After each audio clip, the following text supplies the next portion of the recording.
We are recording this for educational purposes. Bill Filler, Lou Zwire is another instructor, and so is Edwin Rutsch, who founded it. And then David Godfrey may be facilitating one of the breakout circles, just to let you know. And so we'd like to start with personal intros, and because we have a lot of people and we want to get to the circle, please be very brief. So name, where you are, and maybe one sentence about facilitation, why you want to be a facilitator. Let's see, I guess we'll start, and I'll just go around again in the service of brevity to choose people. And Sergio, could you start, please? You're muted, Sergio. My name is Sergio Michel. I am from Mexico. I'm interested in education. Great, thank you. Ulrich.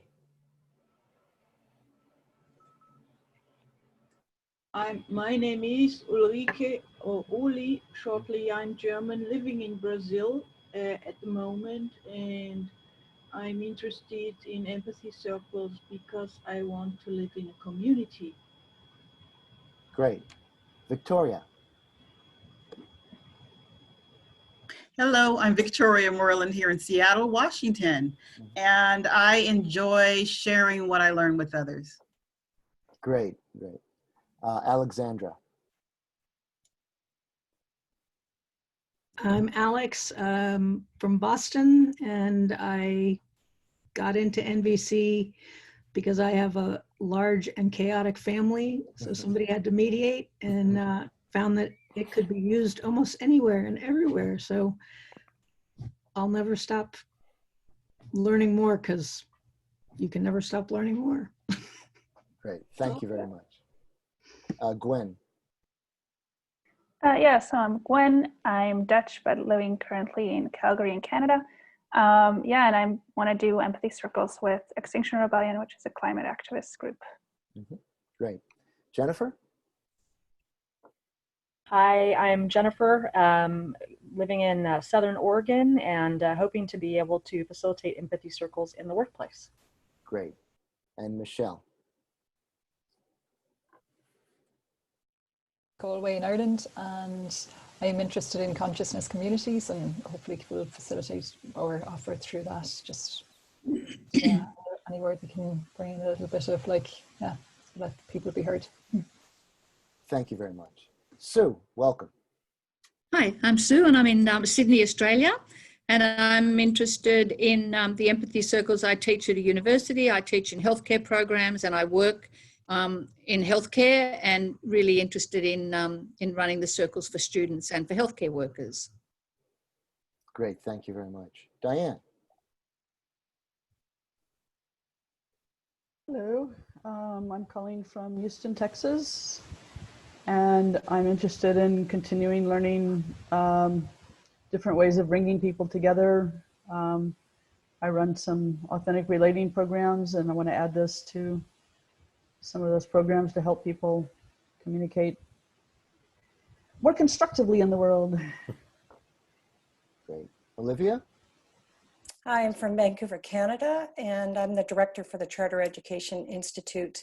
And we would like to be able to bring this to our compassionate cities as one of the tools to be able to use for them, as well as to our students at the Education Institute. Great, thank you. Rita.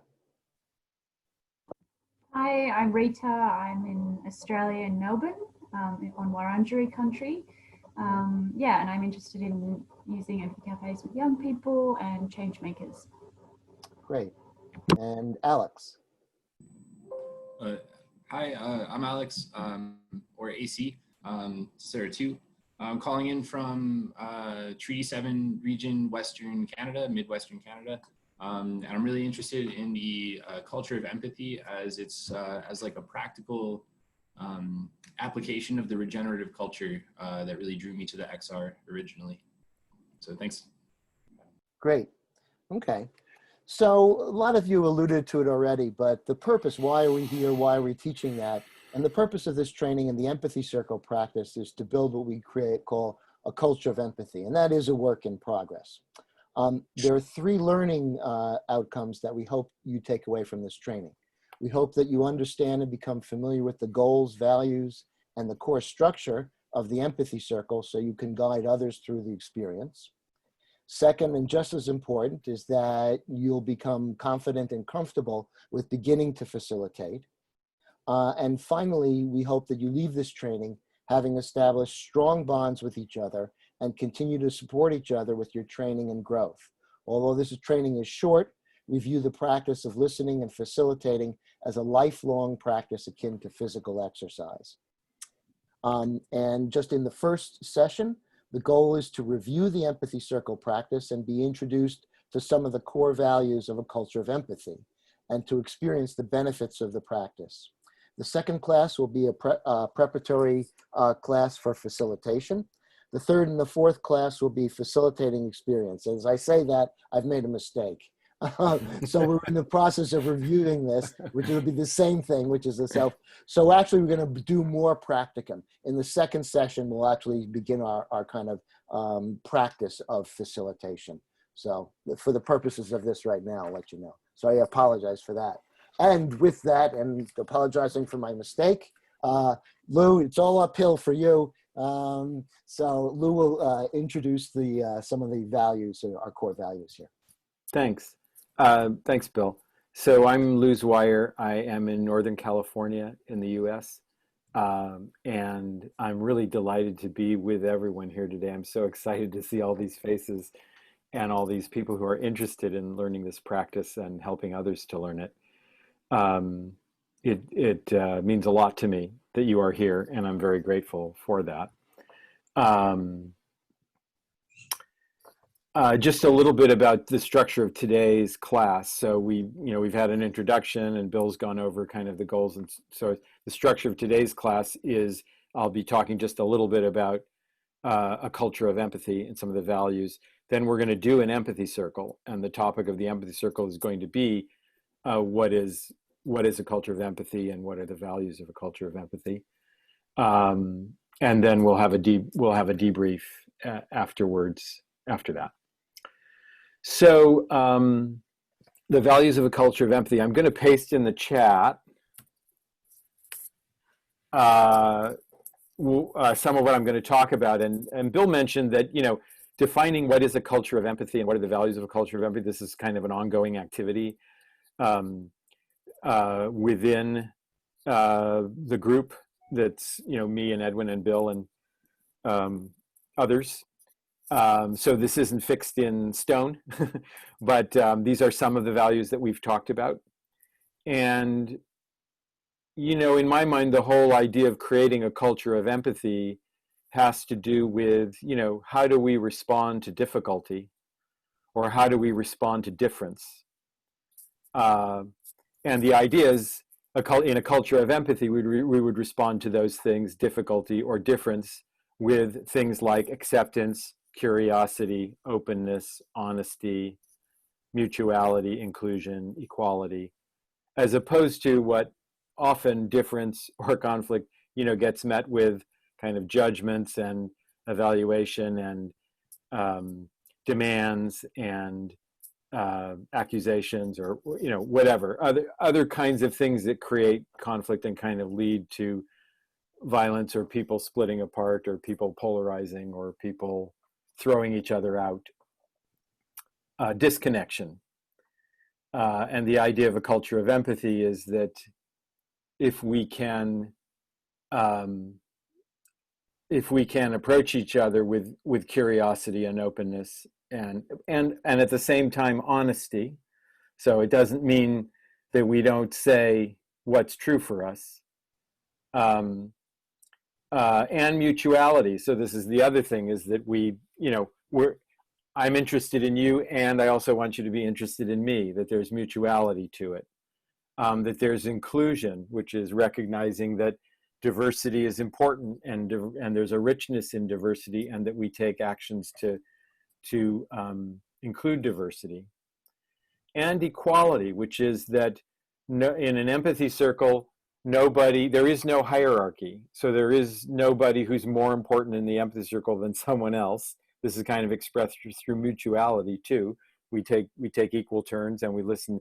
Everybody has a chance to speak and everybody takes a turn listening and reflecting. And that kind of mutuality is one way of operationalizing equality. But the other is that we don't, whatever our roles might be in the rest of the world, in the outside world, when we're in the empathy circle, we're all just human beings sharing with each other. We don't bring hierarchy or status into the empathy circle. So let's see, do I want to say anything more about that? Because this is going to be the topic of our empathy circle too. So I don't necessarily have to say a huge amount about it because we're all going to have a chance to say more about it in the empathy circle, in our empathy circle practice today.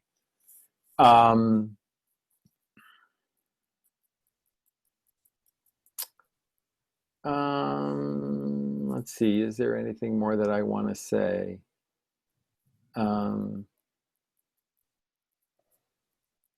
So I'll say, so a little bit about acceptance. So acceptance has to do with participating in the empathy circle, speaking and listening for the purposes of creating understanding.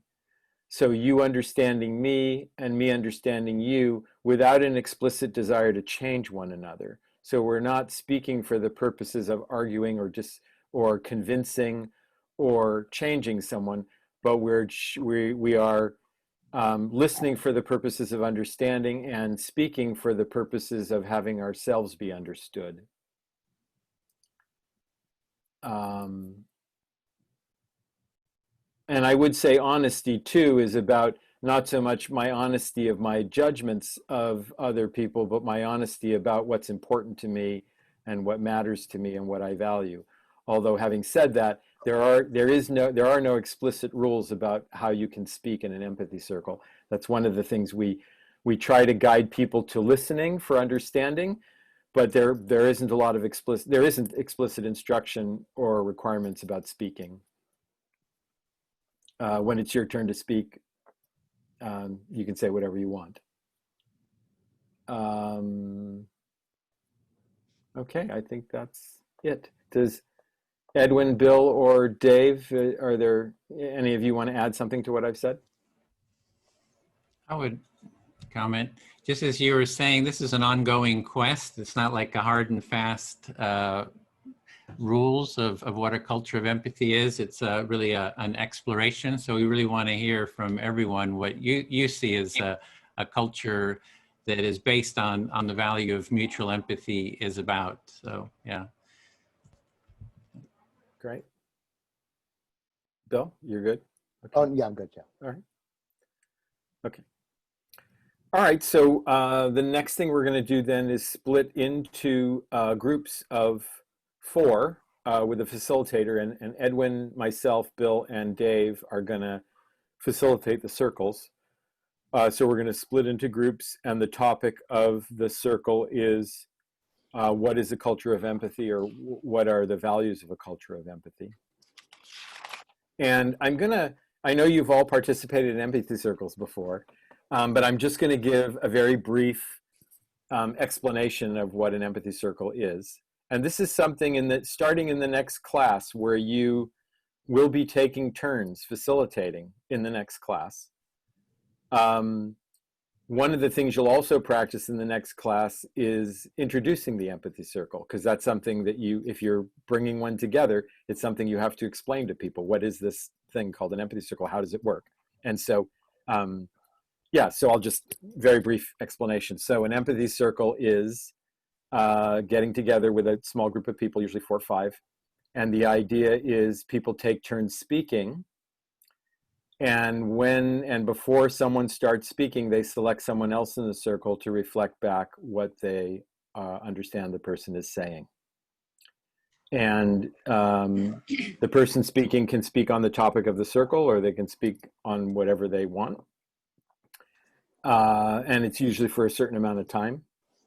And then during that time, they pause when they've expressed an idea or two, and let the person who's reflect back their understanding. And the idea is to reflect back the understanding to the satisfaction of the speaker, who's ever speaking.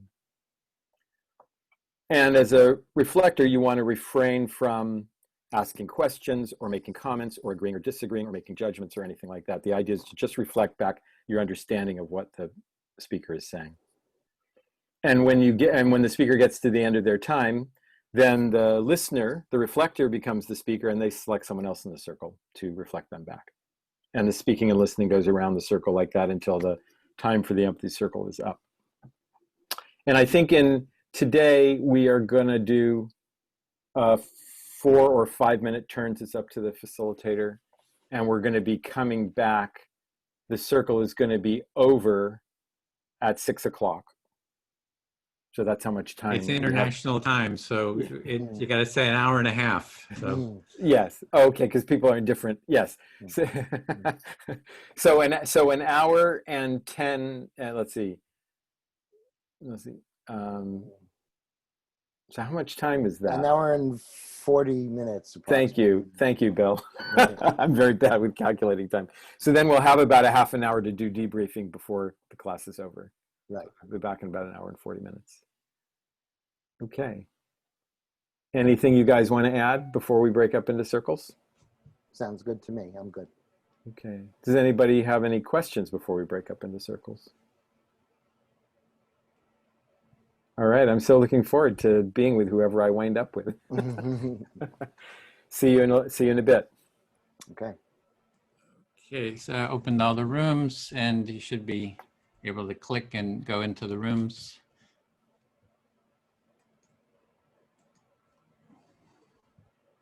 Hello. Hello. Hi. Okay, welcome. So we're going to go into the empathy circle. I'll facilitate and keep time, so we'll do 5 minute turns. I'm also sort of the tech support for the whole everything, so I'm keeping an eye out, on other groups. So I might look a little distracted because of that. Sorry about that. So the question is just what are your thoughts about what values do you see as core to a culture of empathy? So if we have a culture that's based on mutual empathy, what are the different values that you see are core to that? And Lou mentioned a few, and I'm sure everyone here has some of their own. So we can get started. Whoever would like to start, select who you'd like to speak to, and you'll have 5 minutes. And I'll hold up the sign with the time once the time is up. And I'm happy to start, Edwin, if you'd like. Sure. I'm happy to start. Victoria, would you like to listen to me? Yes. Okay. Hi, I'm Sue. Hello, Sue. I think the empathy circle values that Lou put up are very comprehensive, and when I was looking at them, and I've looked at them before, I haven't really thought about how I could add to them, but I've reflected on all of them. And one of the things that, I like all of the values, but one of the values that I particularly like is the equality, that everybody's equal. I've participated in a similar sort of thing run by another organization where somebody's nominated as the expert person to lead the circle. And I personally found that very frustrating. And otherwise I'll talk too much and you won't be able to reflect, Victoria. Well, Sue, what I hear you saying is that you have looked at all the values, and the one that really resonated with you or that stuck out was equality. And just some of your experience with having been in a situation where there wasn't equality in the conversation or in the circle and discussion. Yeah, thank you. Participating in that other circle that I was talking about, I found it really frustrating because the person that was facilitating sort of dominated the first part of the group. And I, for one, and I'm sure others felt the same, were frustrated because we wanted to speak and we felt like we weren't getting the opportunity. And then when we were able to speak, the person that facilitated actually commented and gave advice on what on what we were saying. And the difference between that and a circle was profound. I just find a circle like not being judged, not having a solution, not having any advice given, just being able to be heard is so empowering. It's just incredible feeling. And I come out of the circles feeling like I've been in a 2-hour therapy session, and yet nobody's given me advice or anything. They've just listened, and it's very, very powerful.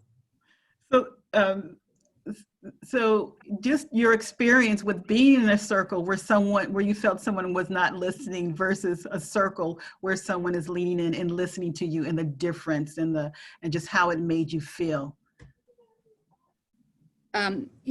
Just, and particularly I emphasize that I find that when somebody just listens and reflects to you what you've said, very liberating and very empowering. It doesn't make you feel like, oh, someone's had to tell me what to do, or I've had to take on someone else's advice and I'm conflicted about that. I'm just able to hear what I've said. And I think anytime we hear, even if we talk to ourselves out aloud, we get a different grasp on what we've said when we hear it out aloud. Yes. So just one of the words that I heard you say is liberating. How liberating it is when you are able to not only hear yourself talk, but when someone else is listening to you and you're able to have a conversation about something that's important. Yeah, I feel fully heard. Thank you, Victoria. Thank you. Let's see here. AC, would you listen, please? Okay, so around empathy and the different values. So just looking at the list of values, they're all wonderful list of values. My thinking about the culture of empathy and the core values is that we all enter a space with our own, sometimes with our own definitions, our own understanding of and it's just based upon who we are, how we were raised, our culture, a multitude of things. So by having a space where the structure is there for people to listen, I think that it builds, you can get to a space that feels more safe sooner than later. So the core values, okay, go ahead. You can reflect back. I'm sorry, I'll keep going. I'm happy to hear more. But I hear, what I hear is as you look through the principles and reflect on them, like they all stand out to you as good things. You're saying your experience with it has been that by these principles and in the practice, we're able to come to this safer space sooner, and it almost like advances the conversation maybe in that way. Right. Yeah. So if I look at each one of these values, I am sorting them through my own lens, right? So when we were asked to take a look at them, I'm sorting what is honesty, right? So right now we are in a culture where someone's definition of honesty is maybe totally different from mine, right? Or acceptance. And so I'm just reading here, acceptance, accept others as they are, refrain from trying to change them. Well, I have to enter that space with that understanding and putting aside my biases, my things that I'm bringing into the space. So if I am to do that, that's some work that I have to do before I ever enter the space. Because while I'm listening to someone, I'm still trying to sort and sift through that. And so it's really a centering process that I have to do before entering. Yeah, I hear you commenting on the personal aspects and like the bias that we often can come into these spaces at. But when we really want to sit down and listen to it, a lot of the values ring true, like with honesty and acceptance, in the sense that we need to uphold them as a conscious effort and like center ourselves on those values to be able to just enter that safe space. Right. Because if I am to be honest with myself, that's an activity that takes a lot of effort to mentally get into that space so that I am truly, that I see you and I hear you. Yeah, it takes that effort, and you need to commit to the process and the engagement with coming into the space, so that you may hear and also see and hear your speaker. Mm-hmm. I felt heard. Thank you. Oh, thanks, Victoria. Edwin, how are you doing? Good. May I speak to you? Thanks. Okay, so I need to just I want to just pull up this all the values. I guess they're in the chat. I can open that up.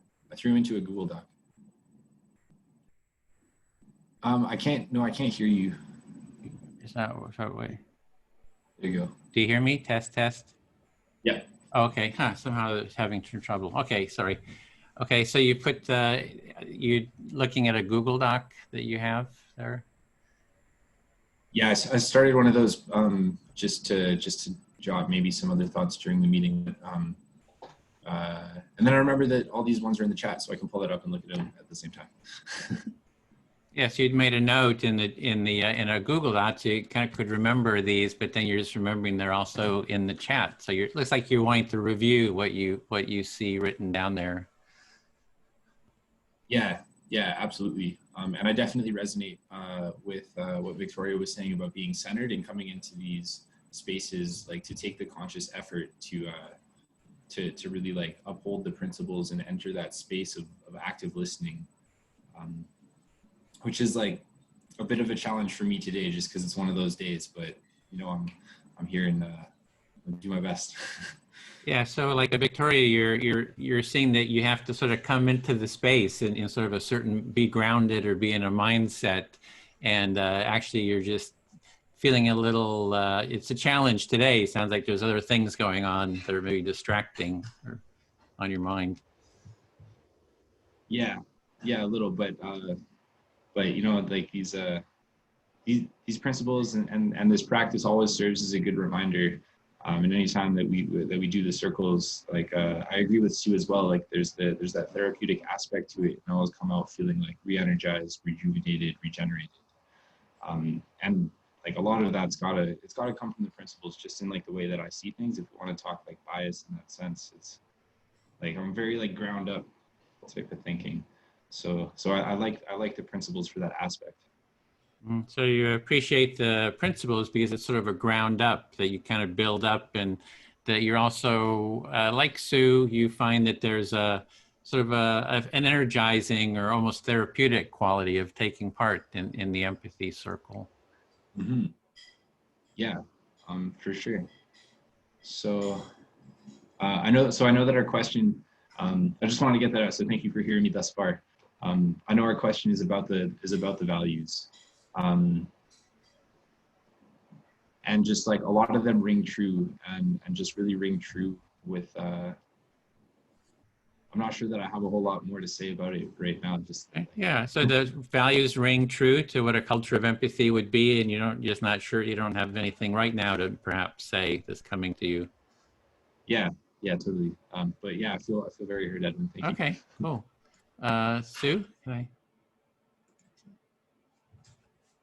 Thank you. I would just remind everyone, it is whatever is alive in you too. So we always have the topic, but if there's anything on your mind, everyone can share that. So, yeah.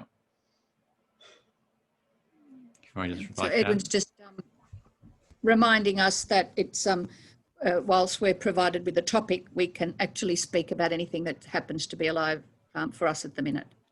Yeah, what's coming up for me is that, the work that we're doing here is based on the work of Carl Rogers, who did this empathic listening or active listening within the therapeutic context. And, he said that this can really spread to any other environment, be it, family, education, whatever context. So I think that's really what we're trying to do in these, with the Empathy Circle, is take that active listening, that empathic listening, and bring it into any human relationships.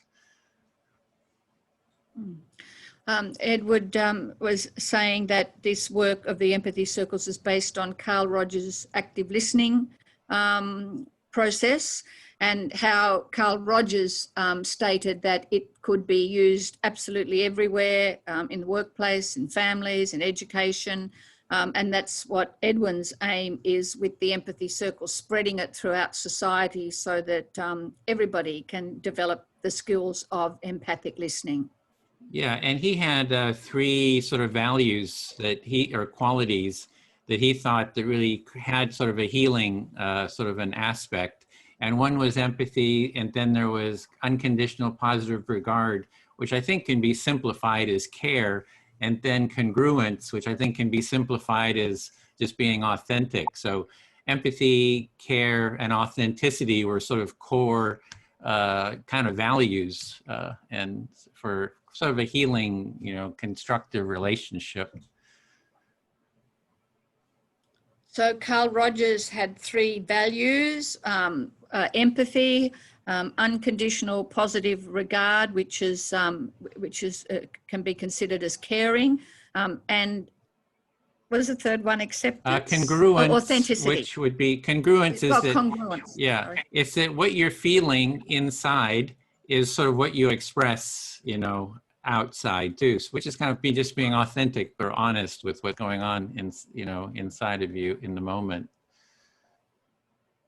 So congruence was the 3rd value. So it's about being authentic in what you're expressing. So what you're hearing and what's going on outside is something that is congruent with how you're feeling and enables you to be authentic. And I think what's missing from that model is mutuality. It's like, if we want a culture of empathy, all those values are great, but it's about mutuality. I hear all the time people say, oh, I go and I listen to people, but they don't listen in return, right? So you get kind of burned out, you feel alone. And then it's like, hey, you know, really we need a culture of empathy is on mutually, that the society values this as a cultural norm. And I think that's what we're trying to do with the concept of a culture of empathy, is that we need to make this a structural, you know, cultural norm, these values, yeah. So one of the things that you see as missing from the Carl Rogers' concept is mutuality. So it's about being heard in Carl Rogers' model, but there's no mutuality. So people are at risk of experiencing, I'm listening all the time to what other people are saying, but I'm not being heard. So with the empathy circles, you're very keen to have that as one of the core focuses of the empathy circles, the mutuality, the benefit that brings, that people get from speaking, but equally from listening and then reciprocating and being heard. Yeah, I think that's even one part of the problem with the therapeutic, is that there's a therapist listening to you, and you're only getting one part of the puzzle. You're not learning to listen to other people, which tends to be one of the biggest problems. So it's really, and how do you spread that, which is what we're doing with the facilitation training, is that you learn how to bring other people into a circle with your family, your friends, your colleagues. So I think that was a sort of a piece that was missing from the whole, and it's still missing from the therapeutic world.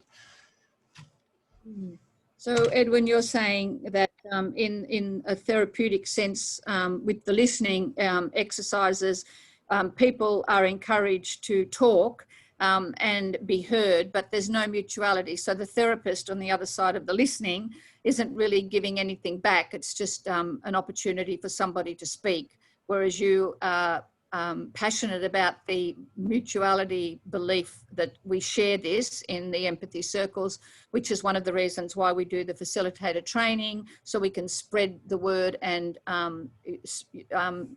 you know, disseminate all these the skills and the benefits through the wider community in many many senses. Feel fully heard. Thank you. Thank you. Okay, so I'll try AC. Oh, sorry. Yeah. Can you hear me? Yeah. Yep. Ready. Thank you. Yeah. I'd like to pick up on something Victoria said about coming into the circles with openness, and how the circles in order to participate in a circle or facilitate in a circle to the best of our ability, we have to start from a certain place, and that place is one where we can be open and honest and be non-judgmental and listen without thinking of, you know, formulating in our heads something to be able to respond. It's just purely being open and honest about our contribution to the circle. Yeah, so you're picking up on something that Victoria said around openness and coming into the circle with the open mindset and the space to really be honest and to be able to hold that space without having yourself kind of run off on like judgments or other thoughts and so forth. Mm. And I think in my my experience as an educator, and I tried to implement a sort of a empathy circle, not, you know, sort of 100%, it wasn't 100% empathy circle, but I tried to implement it with my students this year, first year students. But even though the whole semester was about self-awareness and reflection and being non-judgmental and being open, I think some of the students found that really hard. And it just occurred to me when Victoria was speaking that probably one of the main reasons they found it hard was because they didn't, that premise that we would expect people to start from wasn't there with some. So in your experience as an educator trying to bring these practices and this format into the classroom, you've noted your students, first year students' responses to the procedure. And what I'm hearing is that your take on it is some of them who are finding it challenging might be because they're not starting from the same premise of coming into it. I think with the openness and like maybe understanding the principles before they enter into it and just kind of trying to go through the. Yeah, and I think that reinforces for me Edwin's belief and what Edwin has talked about, and it's sort of the light switch has gone on a bit now, why he likes people to do empathy circles more often and regularly, and it probably takes a while before people really start to get the benefit from participating. I mean, I've come into the empathy circles with, you know, 30 years experience working in mental health and, you know, training as a social worker. So of course, I would hope that my skills around that are more advanced than a first year university student who's only had one subject for like 6 weeks. So it's, yeah, it's quite an eye opener for me to actually realize why that happened. So Edwin's thought about doing them more regularly and consistently is reinforced in through your experience, having, you know, put together your 30 years of working on similar things versus someone who's only been thinking about it maybe 6 weeks. Yeah, yeah, I think that's, I feel fully heard, but it's quite enlightening to reflect on that aspect of the circles. Thank you. Thanks. So, so you feel this sense of like enlightenment, maybe a revelation about just seeing the circles in this new context through the lens of like experience, consistency, and the principles in that sense. Yeah. Thank you, AC. I feel fully heard. Okay, thank you, Sue. Appreciate it. Victoria, may I speak to you? Yes. Okay, thanks.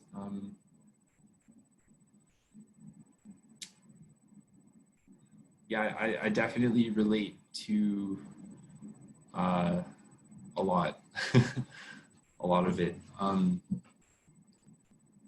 I guess I want to come at this from just like where I'm at with like today and like just lately, especially because it's been very parallel to the culture of empathy, to the whole everything. So lately,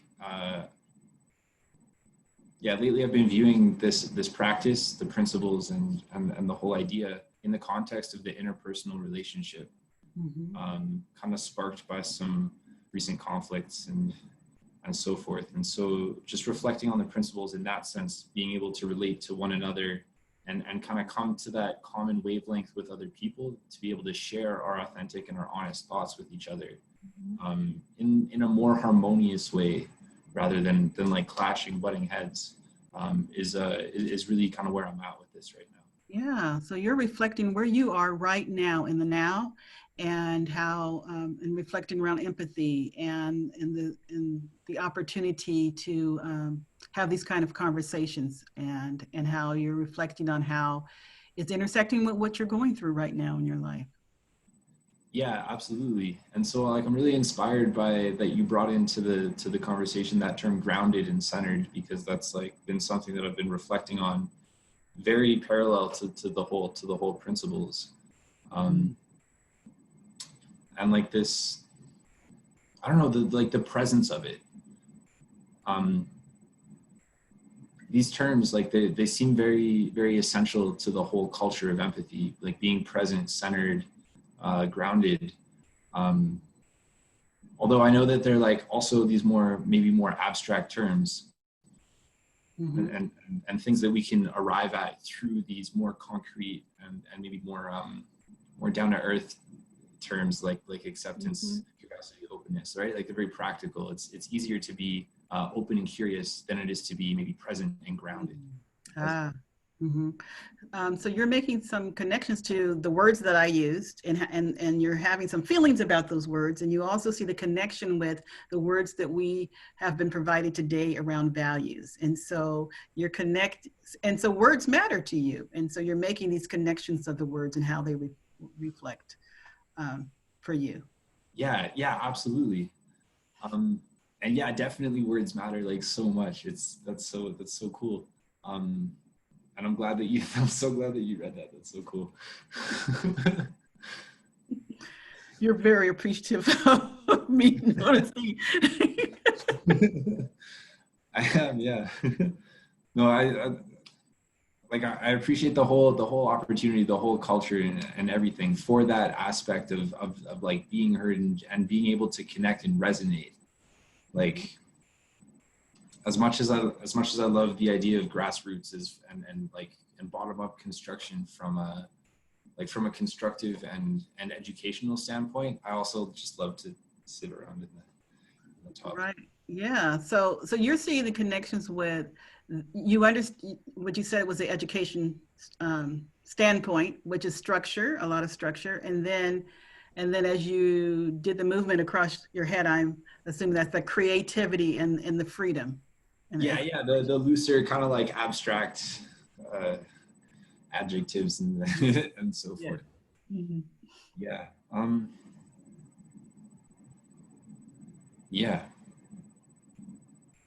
No, that's that's great. Thank you very much. I feel heard. Welcome. Edwin, will you listen to me? Yep, listening. Thank you. So as I think about the values, what I'm thinking about right now is the opportunity that we all have change in this world to make, in small or however we're impacted. And so right now in my work, we are doing a strategic plan. We're looking at a strategic plan. I'm able to introduce a new framework for how we're going to do our work. And working with our institution for our norms, our internal norms. And so one of the things that I talk a lot about is empathy. And so the team that I'm on, I like this process, because for our meetings, we do a check-in. How are you doing? You can share whatever you want, personal or work related, but we also have a question of what norms did you observe someone else do or that you did that you want to talk about? And so we're connecting with our internal norms. And so I always find myself going to, oh yeah, empathy is where I'm leaning in, or I observe someone doing empathy, but there's, other norms that we have, such as being ethical or how you communicate. And so so for me, I like the process because it makes you notice. It makes you have a process that you're going through your mind to really be present. So what I'm hearing is that you have a team that you're leading, and you're you talk about the norms within that group, that they identify the norms, and one aspect that you're always looking for is the empathy, and bringing up that topic of empathy, and yeah, so there was a bit more of, I'm not sure if I got it. Yes. And so, and there are other norms that I know that I need to lean into and to work on. So, and so as I look at the core values, there's a list of core values. And so I'm kind of like sometimes I'm a process person to delve into each one to see how I am, how it comes, how it is for me. So if I look at the word acceptance, accept others as they are, refrain from trying to change them. When I come into the circle, then that's something that I need to think about. Am I listening? Am I trying to change? What is it about acceptance, accepting people who they are? What can I, if I could reflect? So you looking at norms, and there's a lot of different norms, and you're looking at the different values or norms, and you're seeing this list here, and one of the values is acceptance, and you like to kind of have a process where you can sort of examine and really see maybe what the meaning is to you, and just kind of explore it. Right. Is that right. Yes. And so it is for me, a lot of the work is this internal work. And so really trying to say, how am I showing up, and how do these values really resonate with me?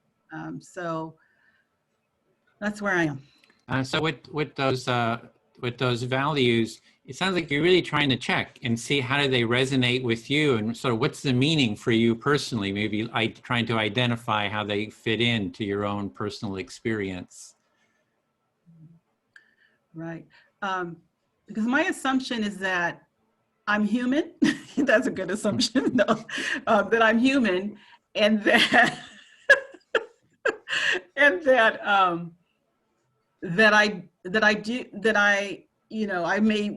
I may want to believe that I am empathic because of my role that I have always lived my life. I'm the middle child, always a mediator, always wanting to lean in and listen and help, but I need to check myself. Mm-hmm. So you see yourself, identify as being a mediator, being empathic, but you also want to have some self-awareness to sort of check, am I really doing those things? And it's important that you maybe that integrity with what you're thinking, and have that internal integrity. And part of that is sort of checking internally. Yes. Thank you. I feel heard. Thank you. Great. And thanks. I'll speak to AC then.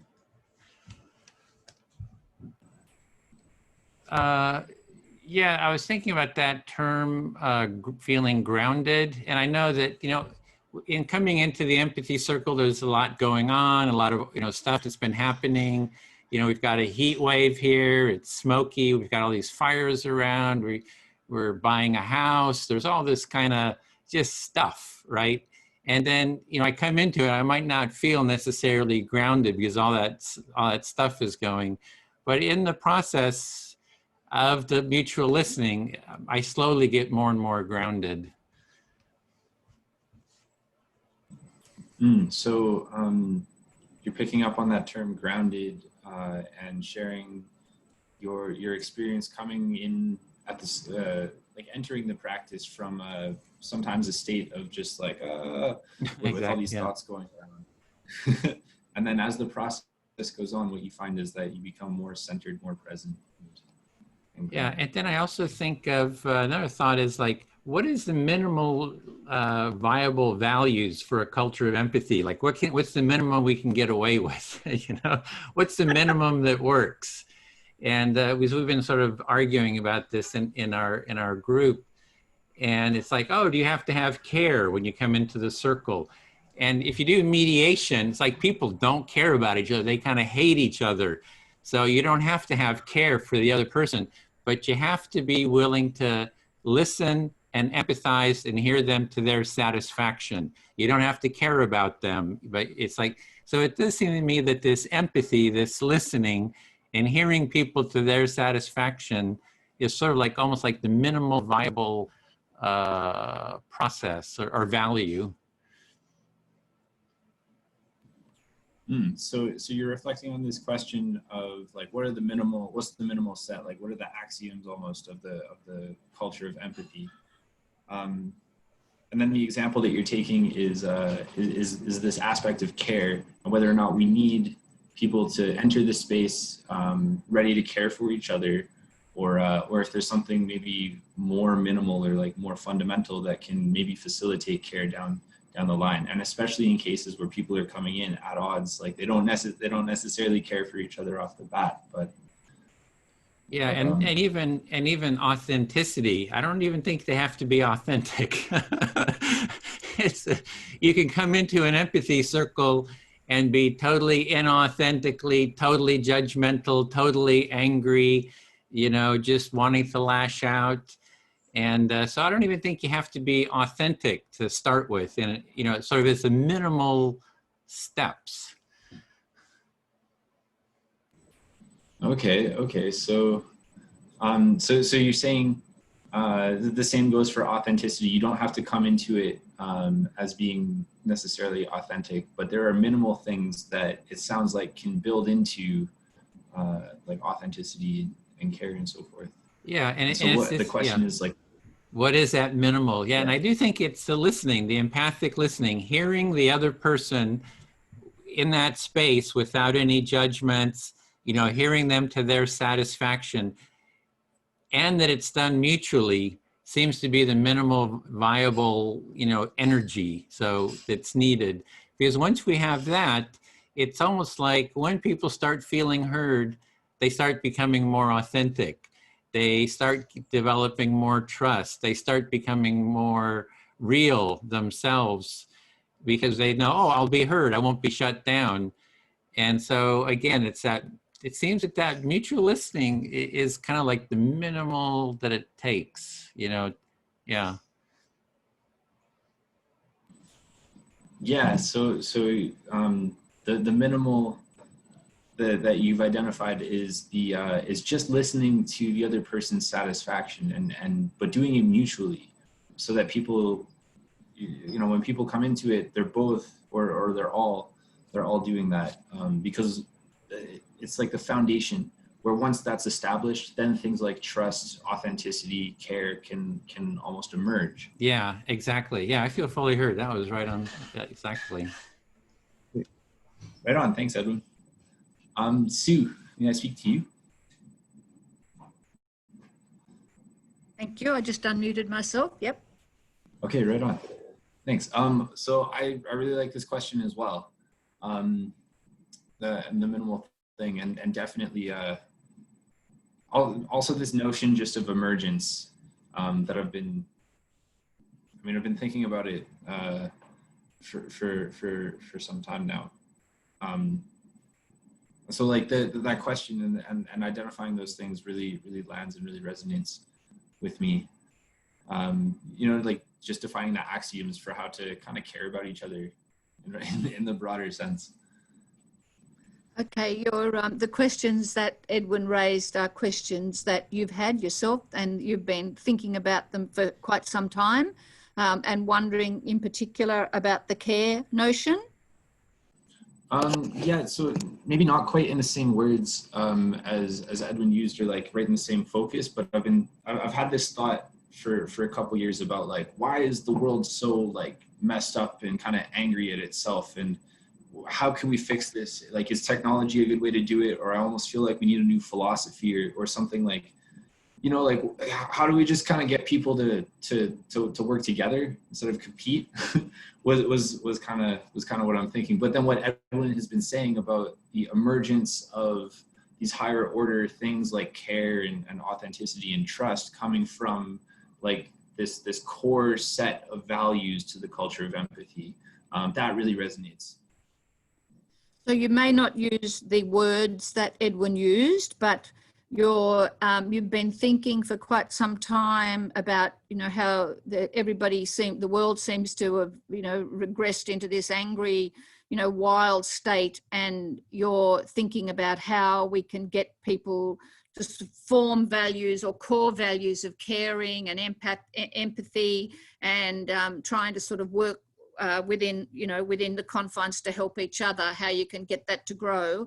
And you're now thinking that perhaps these core values of the empathy circles might be one way of doing it. Yeah, definitely. These are definitely like very important on the on that thing. And I mean, the more that I experience the empathy circles, and the more that we participate in the practice, the more that I feel this sense of community, especially with like recurring sessions. So the one that I was most involved with was probably that 10 Principles of the Extinction Rebellion one. And by the end of it, like just the consistency and the regularity of it, that there, I felt this sense of community coming out of it. And that's like, I don't know, playing to that like grassroots kind of top down thing. Like the community seems like that abstract adjective to describe all those subtle connections of like trust, authenticity, compassion, like like a radical mutuality, where the community can look out for itself, or like the others in it, by virtue of them just being present in the community.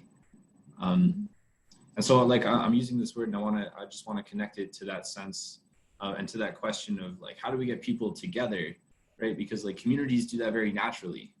So what does the global community mindset, I guess, look like? So I don't hear you very well, AC, so I apologize. I'm sort of listening as hard as I can, but I think I missed some of your what you're saying. You're impressed, or you've found that you can identify or appreciate the values, the principles and the values of the Extinction Rebellion. And you're particularly interested in how to get a community together to adopt these values, and you're thinking perhaps maybe that it starts not up the top with community, but down at the grassroots level, and then grows and develops into a wider community thing, rather than starting with the community and expecting things to change. Yeah, I think so. Like I'm definitely on that, like, let's build it grassroots style. If the sound's coming through okay, I'll try and maybe speak a little closer to the mic or something, if that helps. Yeah, thank you. Yeah, and yeah. Okay, great. Yeah. So the culture of empathy, I think, is like parallel, or another way to phrase like this sense of like radical community that I've been kind of thinking about. So and so very happy to see these principles as like a very constructive way to go there. And I think I really resonate as well with that mutuality aspect, because yeah. So the culture of empathy resonates with you as sort of a radical community. And you're particularly, the principle of mutuality resonates with you. Yeah. Thank you, Sue. I feel heard. Thank you. Okay, well, I'll Edwin, please. Yep, listen. Okay, thank you. Okay, yeah, I'd just like to not really move away from the principles of empathy or the circles, the values of the circles, but in Australia at the moment, and I don't know whether you're experiencing this in the US or North America, universities are going through a shocking time in Australia, and every day we're reading in the media that hundreds and hundreds of jobs are lost in universities. Last night, a university in metropolitan Sydney announced that they were losing thousands of jobs and cutting many programs, and the programs in the universities that are going are the social science programs and the arts programs. And it's nobody seems to be demonstrating any empathy, because we all university staff and students are reading about this in the media rather than being kept up to date with what's happening with management. So there's big changes in the university field, that there's a lot of cuts going on, and you're just hearing about it in the media instead of the management talking to the staff about these cuts. Yeah, and the things that concern people with my values, I guess my kind of values, are the sorts of programs that are being cut in the university. And it's creating, just in the university that I work in, the morale is very, very low, because we know that many people are leaving. We know that they're not going to be replaced. For those who are thinking of leaving, and I'm one of them, I worry about my colleagues who are left, because the workload is just going to increase so much for them. And there seems to be no empathy, even at our faculty level, let alone the university level. And it's across the board, right? Every university in Australia, that's, you know, many, many universities are experiencing this, and just every day we're confronted with more shocking, unimaginable changes. So there's really big changes happening, and you just don't see a sense of care for the people that are being impacted, and you have a real sense of care and concern, especially for your colleagues who are going through this, and maybe feeling just disappointed that there's just this lack of care by the society and the administration. Yeah, absolutely. And of course, with COVID, you know, it's changed things for everybody, and you're confronted in the media every day with, you know, people who have lost their jobs and their incomes, and any government benefits are now being cut. And then we're also being bombarded with news from the United States about, you know, Trump, the next thing that comes out of Trump's mouth, and it's just, it's almost total despair for people, I think, me included, of what's happening not only in our own country, but all around the world. Yeah, so just feeling deep despair about the cuts that are happening, the lack of care, and everything you're hearing with, and issues of COVID, as well as the political situation just out of the United States and in the world. So just leading to a general feeling of despair.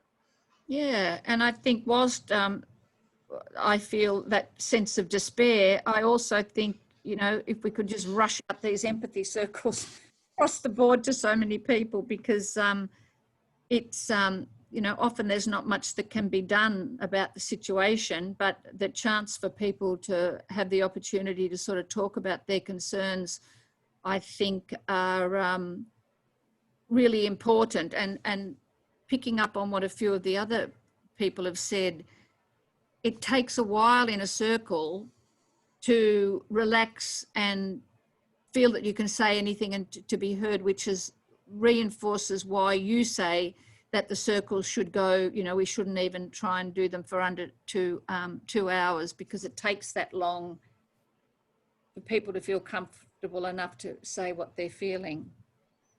Yeah, so within all this despair, you see the importance of what we're doing with the empathy and the mutual empathy circles, and you're seeing that this is something you'd like people to be able to do, because it would kind of contribute to their well-being. And you're also tying that in, understanding how it takes time for people to kind of hear each other and to kind of sink into, sort of be able to share their more honest feelings.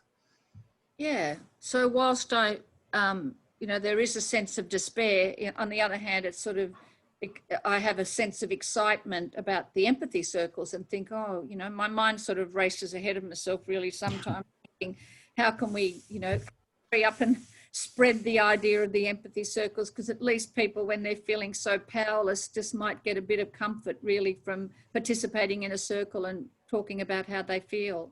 Yeah, so you feel kind of excited about the empathy circle, and see this as a way for people to be able to talk about how they're feeling, and having some questions of how do we kind of scale this up and make it available to people. Yeah, I think, yeah, I feel fully heard. Thank you, Edwin. Thanks. Speak to Victoria then next. Yes, Yeah, I love that. I feel really touched by just hearing Sue's enthusiasm about the empathy circle. She's drunk the Kool-Aid.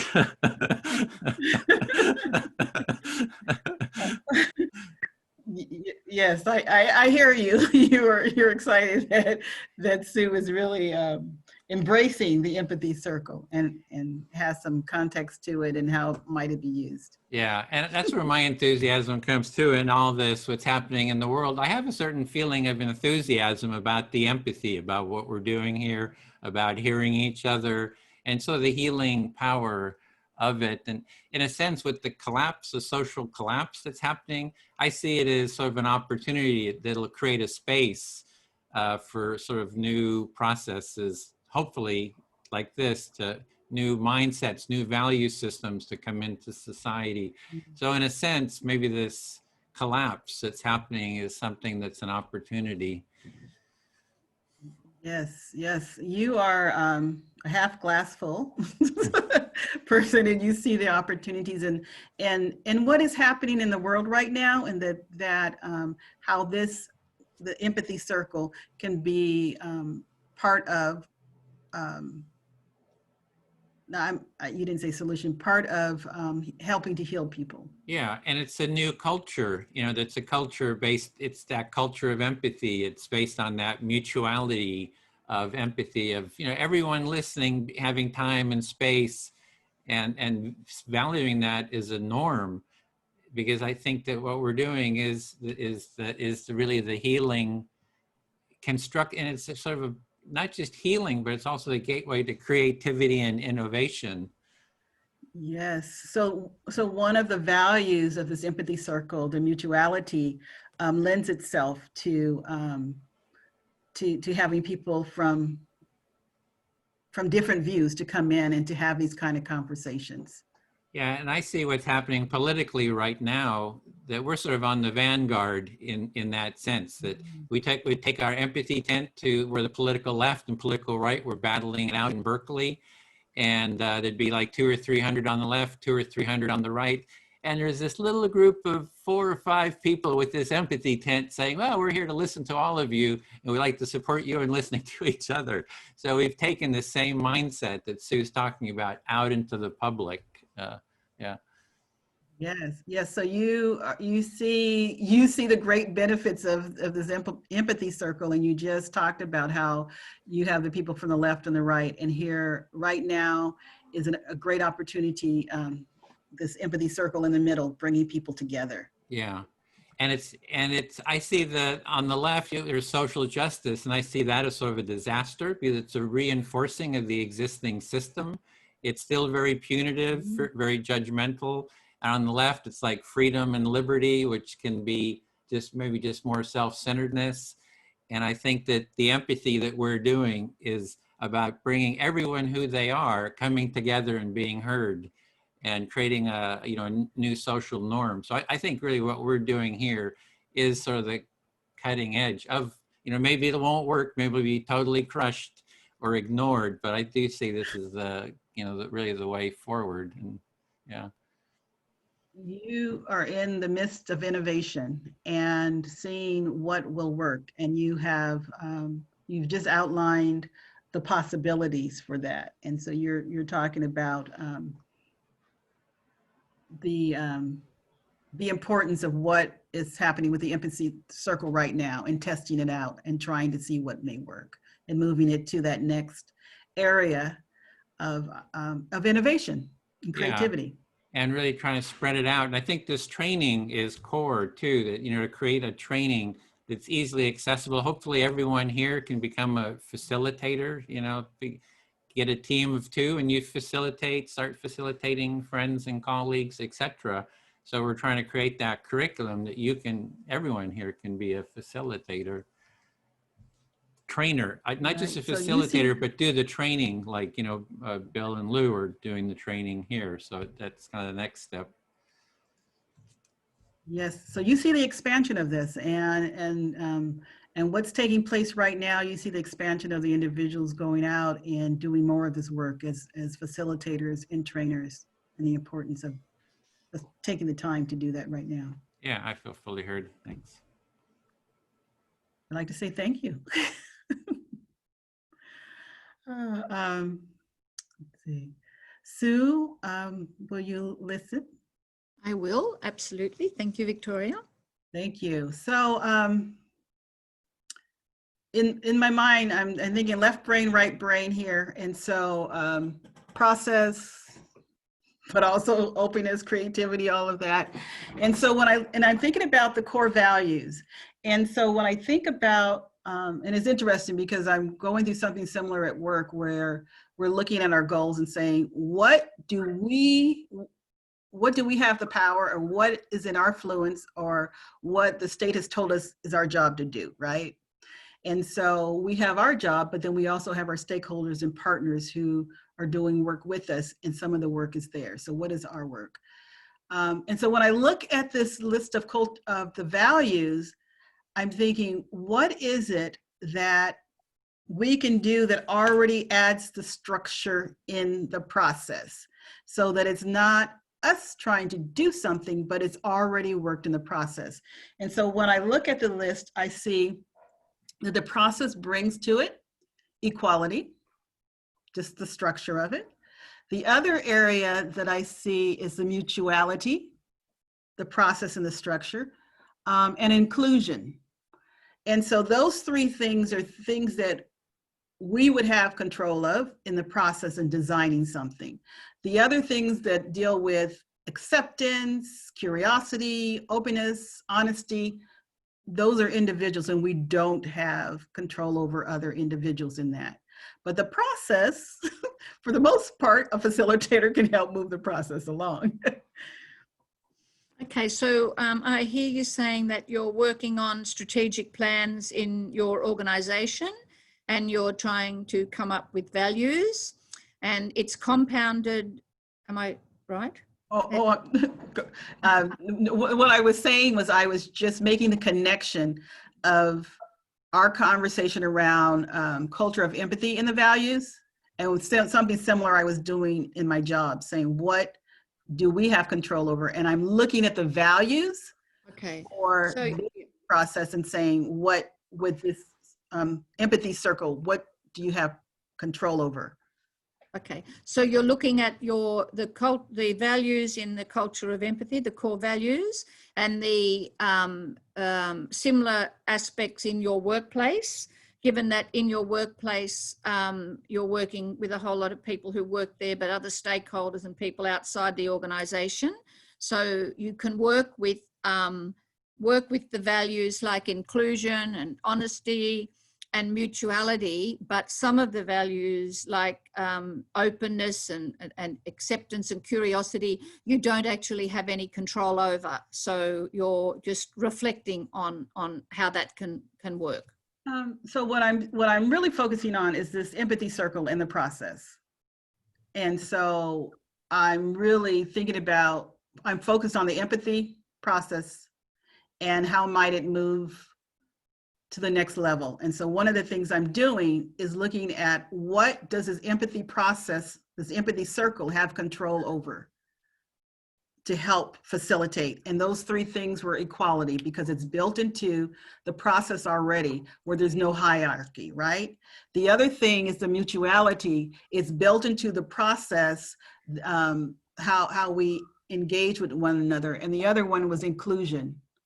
And everyone has the opportunity to provide feedback, and there's that kind of process.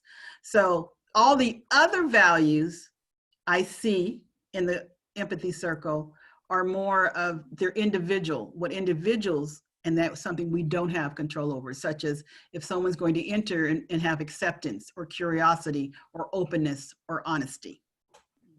So you're looking particularly at the values of the empathy circle, and you're finding that the values like equality and inclusion, mutuality are built into the process of the empathy circle. So for the empathy circle to run, those values are inherent in the circle. But the other values like curiosity and openness, etc., people bring to the empathy circle. And for that reason, when you're facilitating or participating in a circle, you don't have any control over those things, and you're wondering how that influences the empathy circle itself. Right. It just has me to think about process and where are those greatest levers to pull for the next iteration or innovation or adding to this empathy circle. So what, and usually what you do is you look at what you have the most influence over. And so if you have the influence over making sure that things are equal or mutuality or inclusion, there may be something there that can move it to the next level. Or maybe there's a value that's not here that maybe it should be here that can help do that. And so I'm just thinking about those things. So you're just thinking, reflecting on the values itself and how much influence we have of sort of moving the process along when there are things that are beyond our control. Correct. Yes, I feel heard, so I'll stop there. Thank you. Thank you. Okay, AC, would you like to listen to me? I'd love to. Thank you. I don't know whether I've got much more to contribute, but just really just to, I think just to reiterate the value of the empathy circle, listening to everybody speak sort of given me new ways or new things to think about the circles themselves, having participated in a few now, and listening to the feedback and the critique of the circles is sort of opening my eyes to things that I hadn't thought about before. So this value of listening in the circle, you're reflecting on and appreciating the discussion for its insights and its questions that are leading you to thoughts that you haven't had before necessarily. Yeah, and I think things like, you know, as Victoria says, we don't have any control over the way people can be open and honest and curious when they participate in the circles. But that reinforces for me why Edwin says it's so important, I think, to do many of them and to do them often, because you can sort of follow the progression that you would hope that if people come in with the right intentions to start doing them, then those sort of values are going to grow and develop the more they do these circles. So that's something that's just occurred to me today, really. So reflecting on this this question of like control and individuality within the circles, and what we have kind of agency over in the process, highlights the importance of being able to do these regularly and consistency. I think to set the stage for it, for those things to build. Yeah, and I know many people that I've discussed the empathy circles and wanting them to participate in have said, oh, we haven't got 2 hours, you know, 2 hours at times, too much time, we're all busy, we haven't really got that time to commit. And yeah, maybe when we have a feedback, I'd like to talk about how we can overcome that, because whilst I see the value of the time that people commit, and we should maybe commit more time, I'm not quite sure how we can convince, you know, persuade other people of their value or that it's 2 hours of time well spent. And everybody I know who's participated one says that after it, wow, that was really valuable. But when, you know, the people that I've involved have been my casual staff and they haven't really had an option, they had to commit to the time, but at the end of it, they all said how wonderful it was. So you're sharing your experience having invited your circles into the process and their experience and their comments on, or their perceptions maybe about just how much time the circle takes, even though like, and then contrasting with the fact that everyone that comes through the circle agrees how like valuable they are, but there's like that initial sell of when you invite people in, like come to this 2-hour thing, and especially if we're going to do it as like a regular thing, the feedback that you're getting is like it's a lot, or it sounds like a lot of time to invest. Yeah, maybe we need more people speaking about that sort of thing when we're trying to sort of like publicize or advertise the circles, more people saying, commenting on that, because generally I've found that that's one of the first things people say, oh, we can't commit to that much time in our busy lives. So trying to work out ways that we can overcome that reticence, the time thing. Yeah, so you're saying that that's one of the more common almost hang-ups or obstacles to get people past on their way into the process. And so you're suggesting maybe a series of like advocations for how useful it is, and almost like reviews maybe, like, oh, you know, this thing was so great, like just speaking to that more when we introduce the concept, so that people are more willing, I guess, to invest their time and to. Yeah, I think not so much as talking about the overall benefit, because there's lots of information online about that, but particularly speaking about the time, why the time commitment is important to the effectiveness of the circle. So not so much just the overall benefit, but why it's important to commit that much time, and not like 10 minutes of time to do a circle might be important, but that's just my thinking about things as I'm talking. Okay. So I see you highlighting the notion of like, we need this much time to do it, and really highlighting how important it is, if we're going to do this, to carve out that much time for the practice, so that we can really give it like its due diligence and really do it properly. Yeah, I feel fully heard. Thank you, AC. Right on. Thank you, Sue. Okay, I want to pick up on that train of thought and keep moving. But Edwin, you haven't spoken in a while. Can I? Yep. Sweet.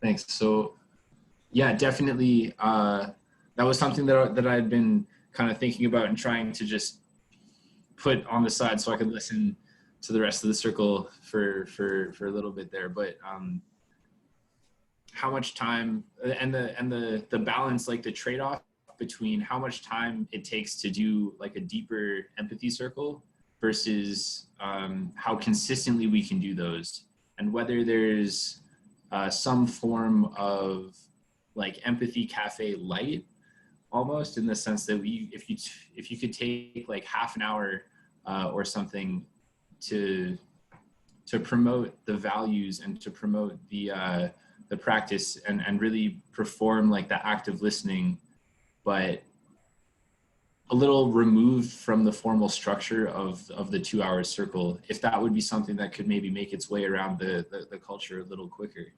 Mm-hmm. So you're really looking how to spread the practice, and so the mindset, and sort of addressing this issue of time, like how to sort of redesign it so that it works, you know, within the culture, within people's time constraints. What could kind of be added to it? I think you're saying a bit more of a didactic, informational presentation part. I wasn't quite clear at the beginning, or maybe, yeah. I'm not as sure just on like the vocabulary around didactic and educational. Word. Okay. Yeah.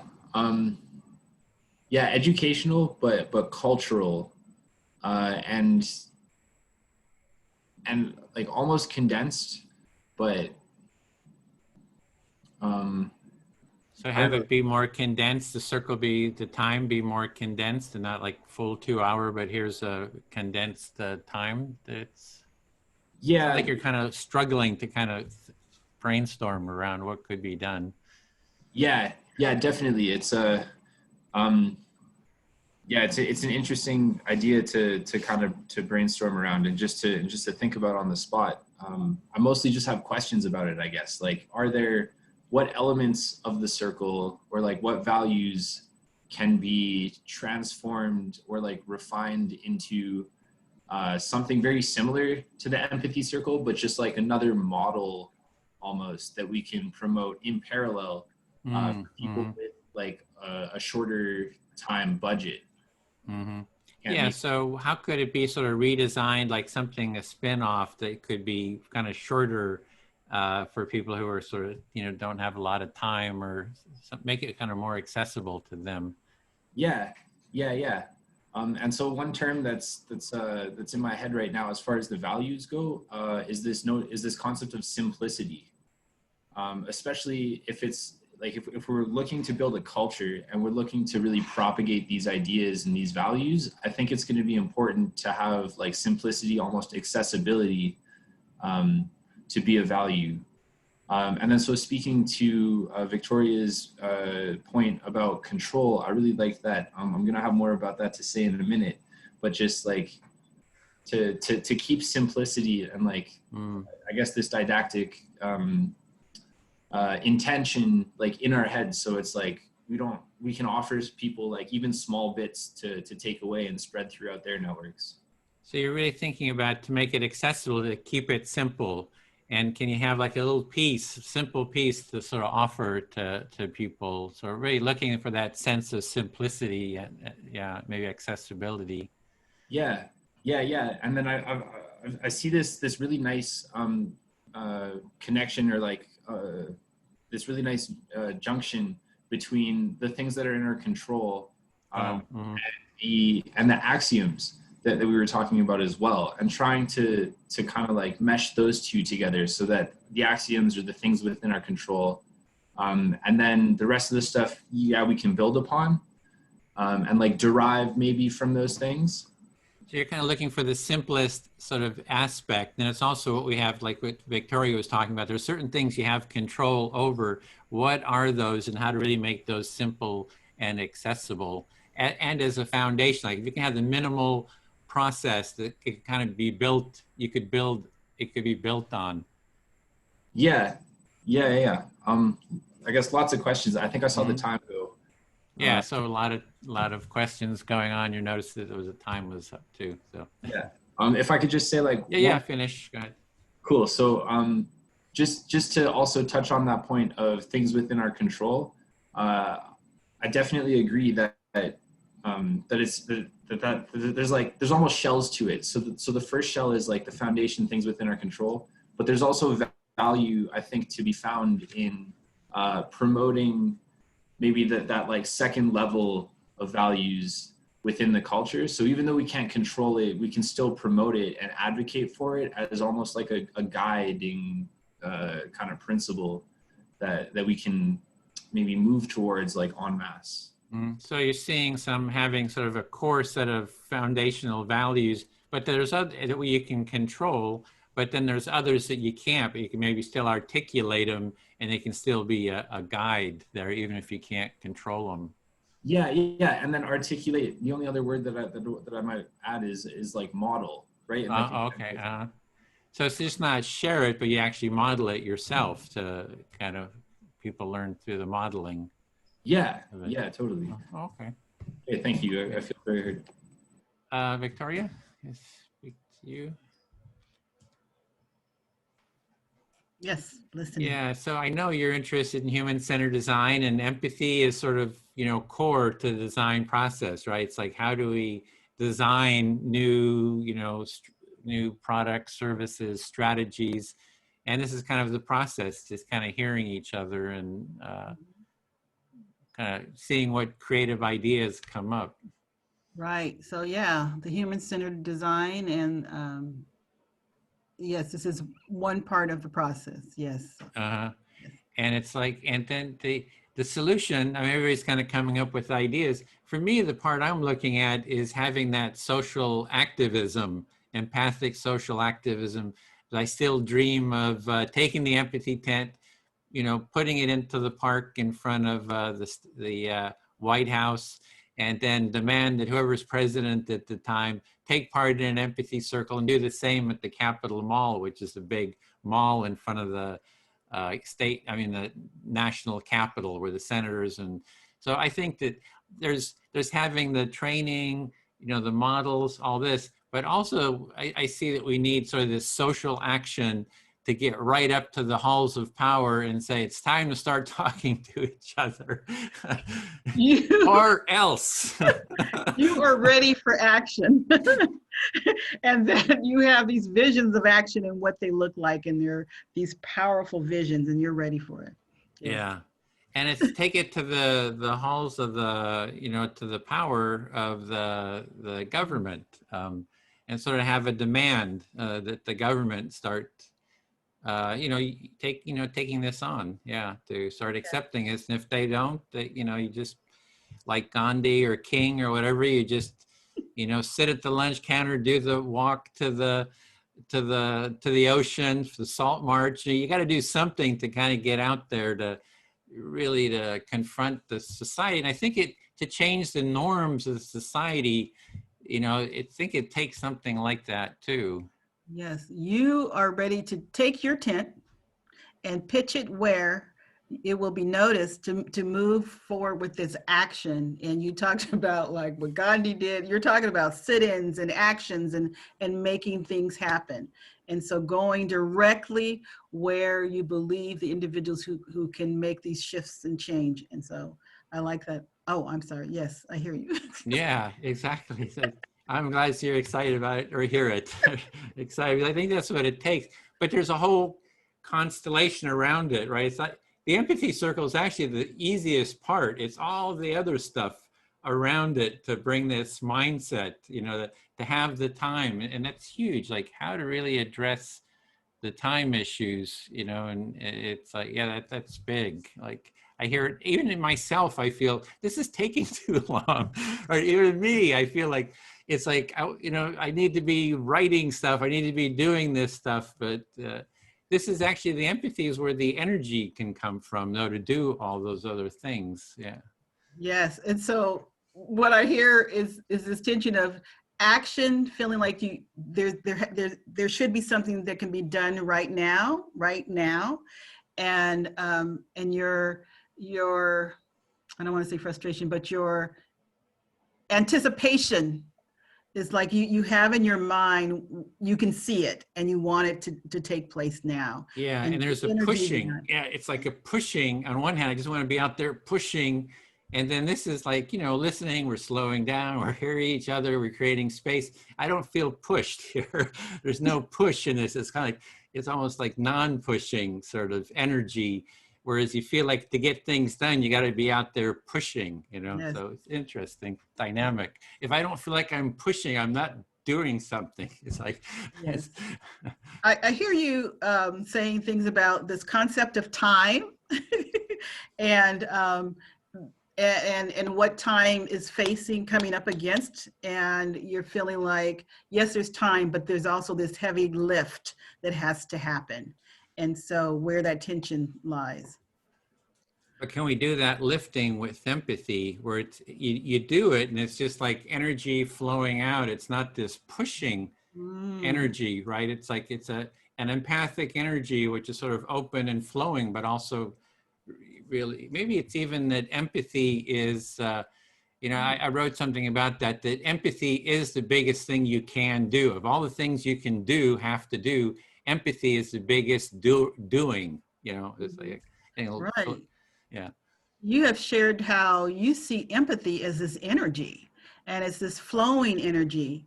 And right now you're saying that you don't feel that flow. So where is that flow that you just talked about in this work?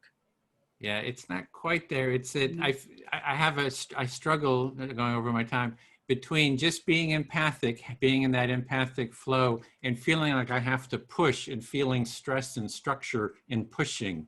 And I think that the empathy route is more of a flow, and energetic flow. And I kind of struggled between those two. And I think it addresses the time issue that people feel they have to be struggling and pushing. So, yeah. Right. you see the flow, the energy, empathy, what is empathy? And then if it's this flow and then this tension of time and you're feeling that. Yeah, that's close enough. I feel heard. Yep.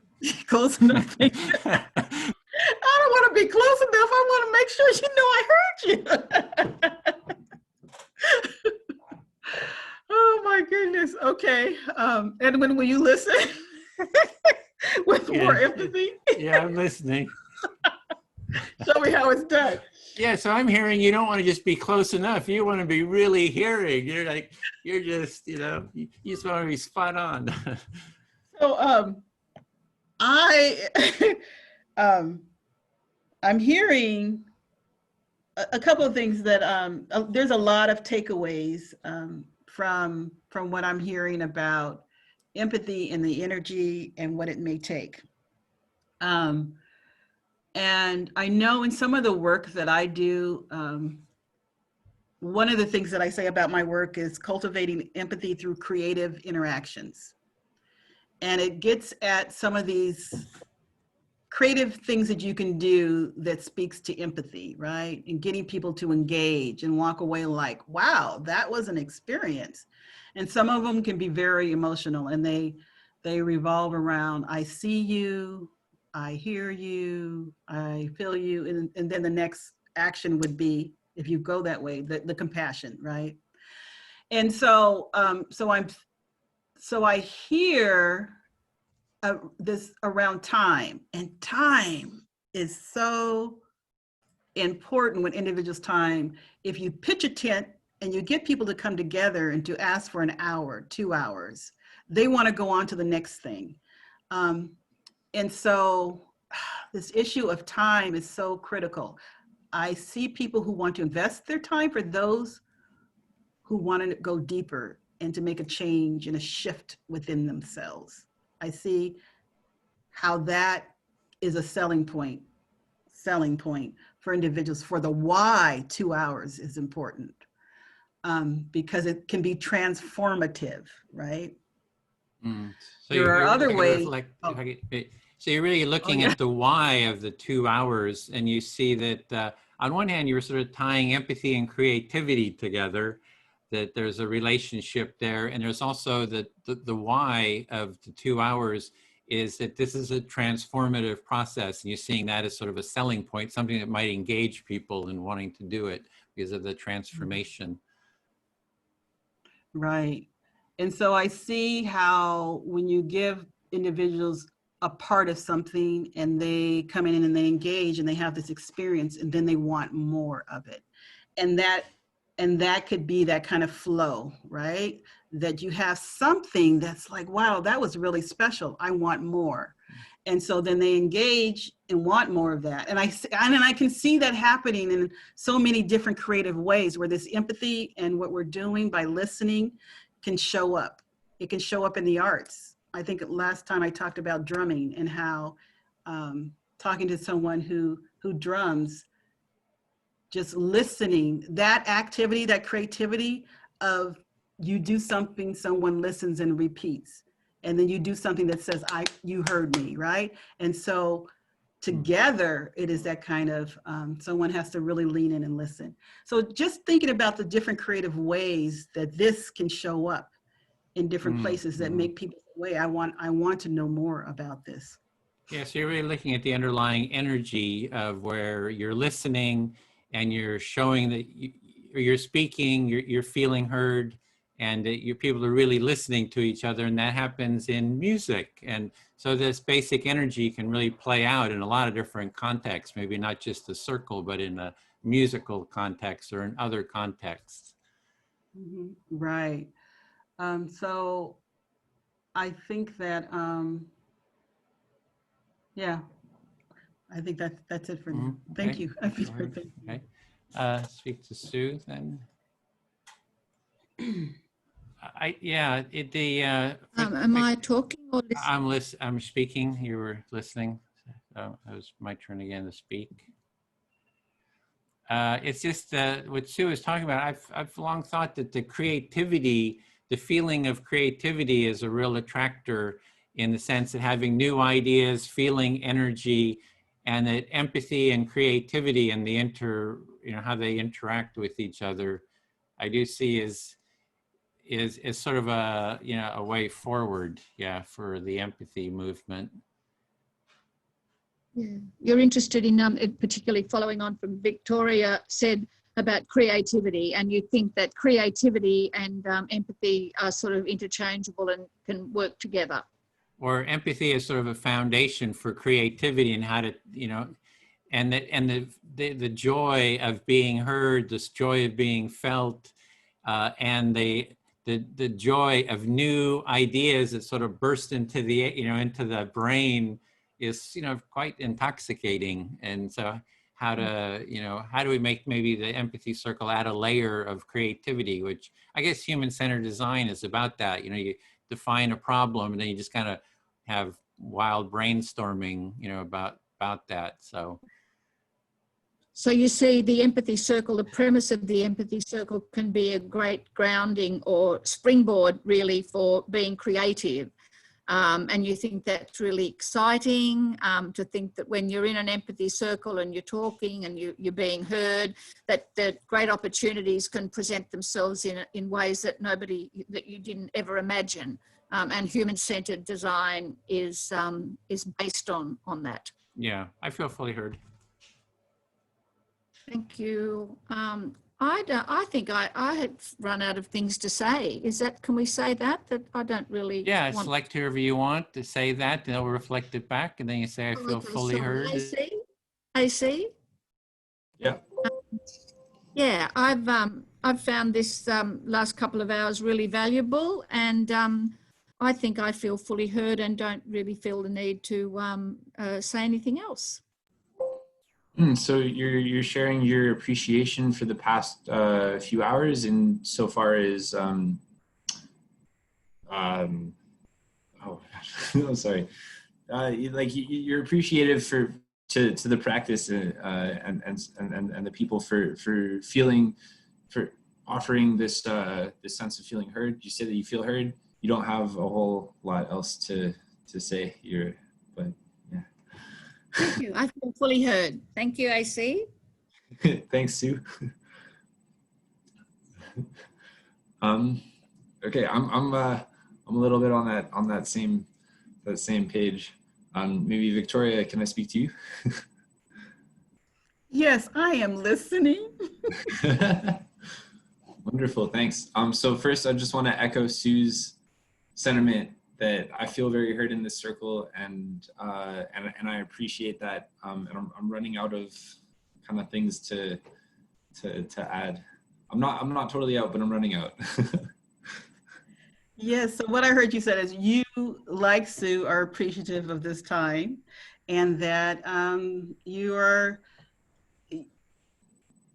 I don't want to say, but you're running out of things to say as well. Yes. I'm sorry. No, you nailed it.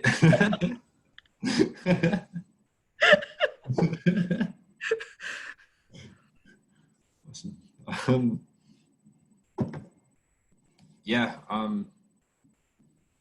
Yeah. I don't know. I guess I don't have a whole lot more to contribute. Like I want to contribute kind of thoughts, but most of what I have right now are questions, and like appreciations. So for example, I appreciate the whole push kind of flow stratification or like distinction made between like different roads to activism. There's the very like visible kind of like whoa with signs and yelling and all that, and then there's the more kind of subtle, almost pervasive ways of like, oh, if we kind of do these things a little bit below the surface, I think we can cascade them into these emergent characteristics, and especially the ones that we value. I think is like a very subtle and a very cool way to go about it.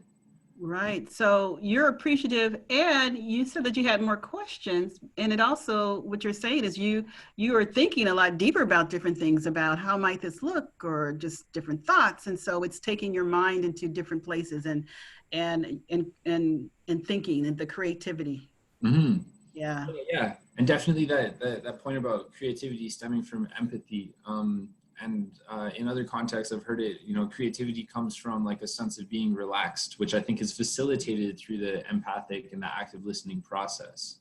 Right? In the sense that it's very like, there's that therapy to it, there's that regeneration to it, where we become more present in the process, and therefore we are able to access that creativity.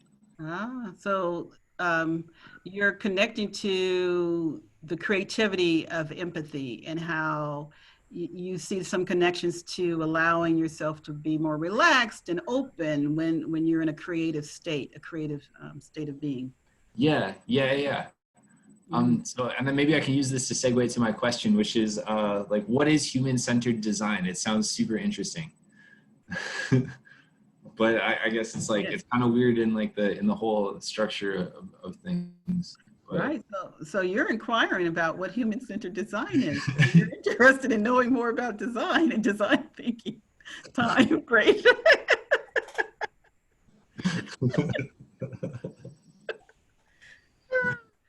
So in facilitation, I mean, when someone asks a question, I mean, that could take you down a whole different road, but it's about not going there.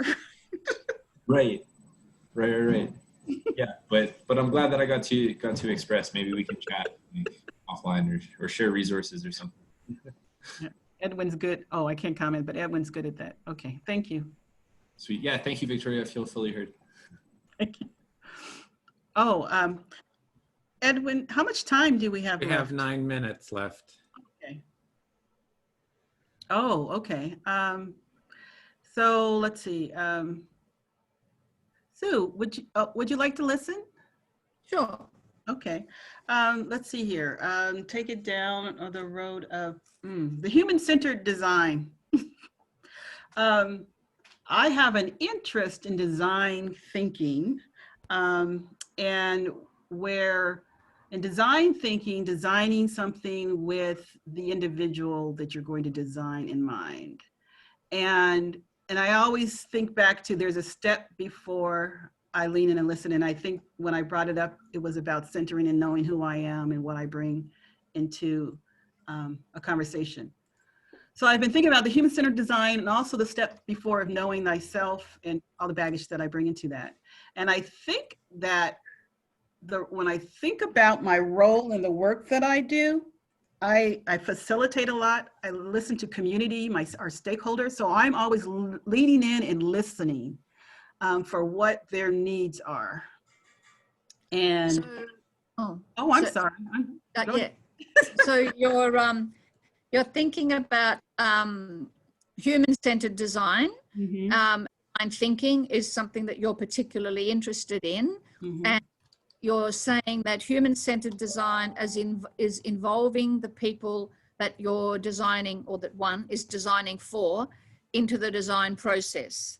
And in your work, that is what you do. You work in human-centered design, and you're constantly listening or providing the opportunity for others to speak about what they want in relation to their design needs.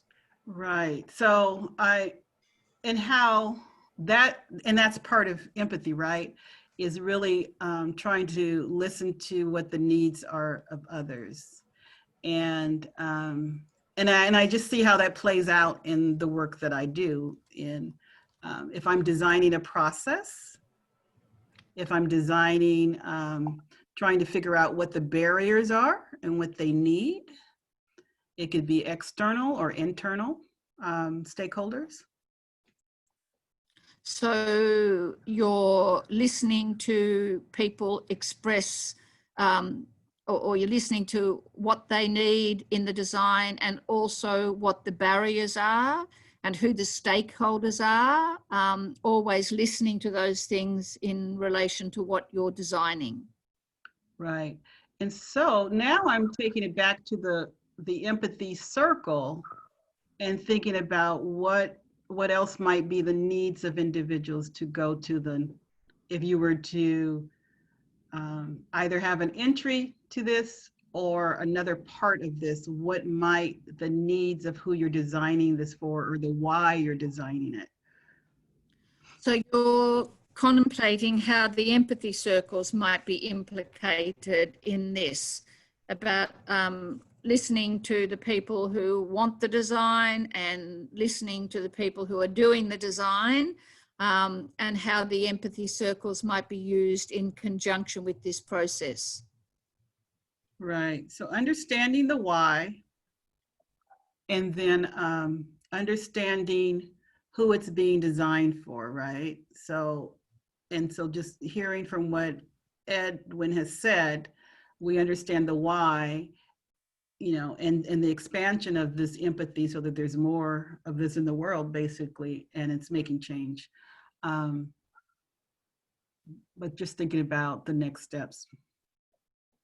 So you're thinking about the why in particular, about why the design, and thinking about the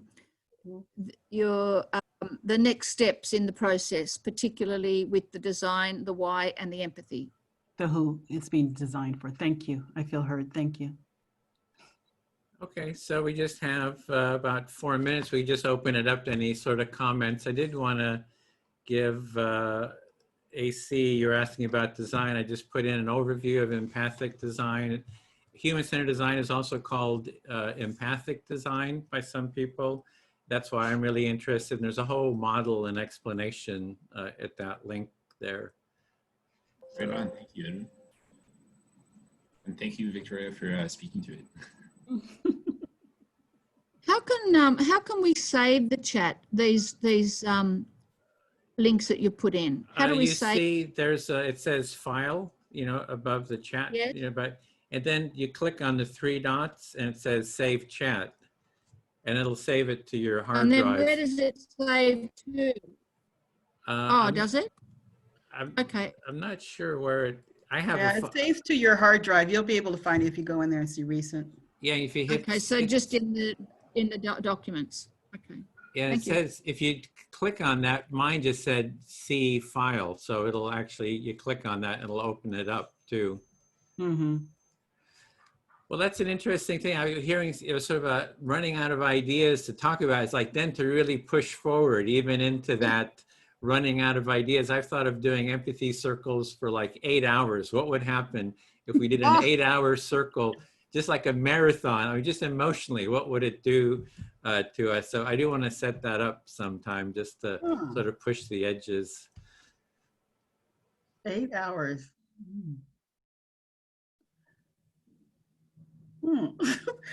Yeah, I could see that attached to the design, you know.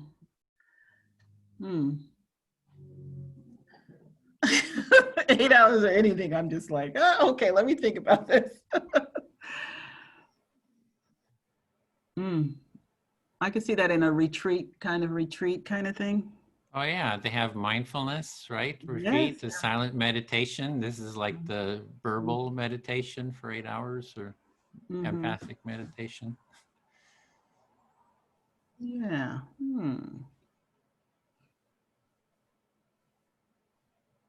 So well, I appreciate everybody's, taking part, and really enjoyed it. At some points, I felt little tickles, you know, in my body. I was always feeling like, oh, those are good, great ideas. Little tickles come, emotional tickles.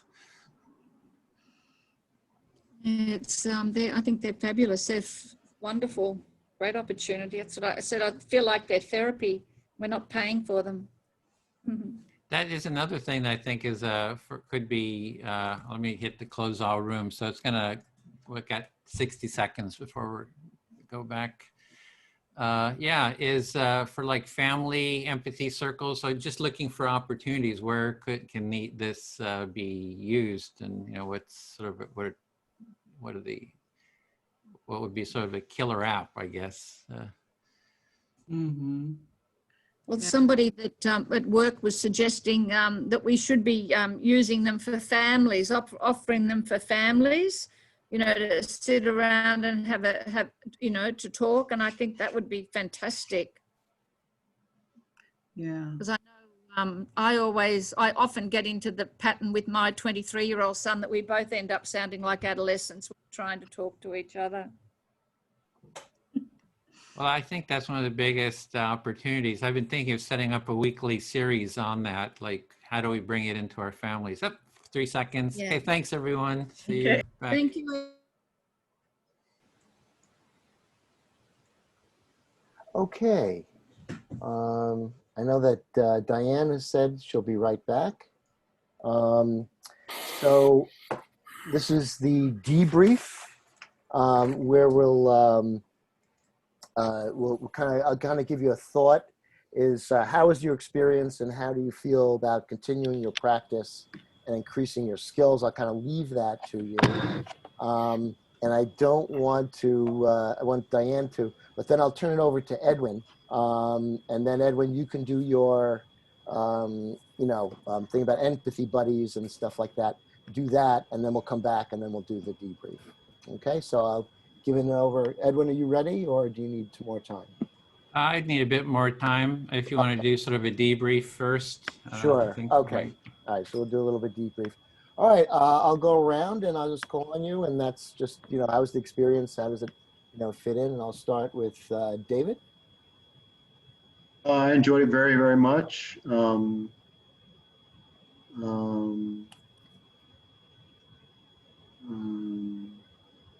Yeah, I enjoyed it very much. It's been a little while since I've done a circle, actually, and it felt really nice. I didn't feel the resistance to the slowness of it, which I can feel sometimes. And it just felt really good. Great, David. Gwen? Yeah, I really enjoyed our circle as well.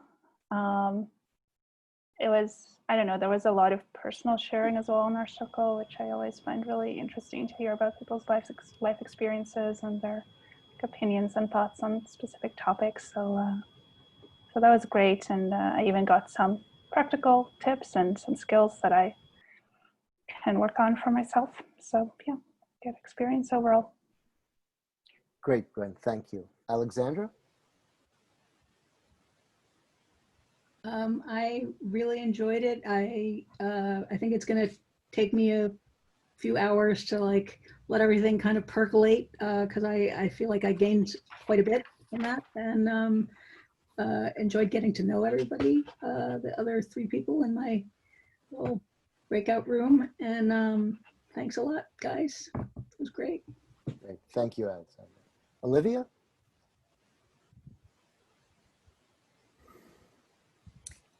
Well, I had the joy of working with 3 people who have done this lots. And so I was quite a newbie, and they were wonderfully patient with me. So that was a good part of it. I think it's just now really getting comfortable with the style of it at this point for me, because it feels uncomfortable in some ways. And I've just got to work through making that flow nicer and more comfortable. Great. Uli?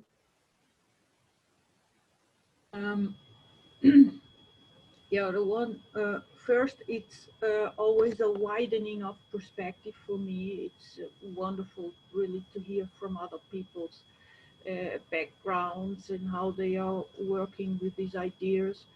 And the thing that is uncomfortable, I have this impression, getting there, I know what I want to say, and then I hear the others and I get confused, and I just feel I need time to integrate. Yeah, and just now I'm feeling motivated to do some more focused thinking on this, on each one of the values. Yeah, maybe in my daily writing practice. I hope I find time for it. Thank you. Thank you. Rita? Yeah, I always find that it's really beautiful to just connect with people from all across the world and hear people's experiences, especially using the Empathy Cafe in different settings, because being in Australia, it's we have a different political climate, and also less people doing empathy cafes on the street. So it's any support from that aspect is really welcome. And I'm at this funny stage with being and facilitating empathy cafes where you know, sometimes I have to really acknowledge what I'm taking away, because my brain sort of kind of doesn't find it easy to acknowledge exactly what it is, because everything is sort of like changing in my subtle matrix. So it can really be unseen unless I, you know, write it down or point a finger at it. So yeah. Yeah, thank you. Thank you, Rita. Victoria? Oh, I so enjoy the time with AC, Edwin, and Sue. What a creative bunch. A lot of optimism, creativity, exploration around empathy. So for a person who loves creativity, that was great just to lean in and listen to their ideas and what they were thinking. Thank you, Victoria. Lou?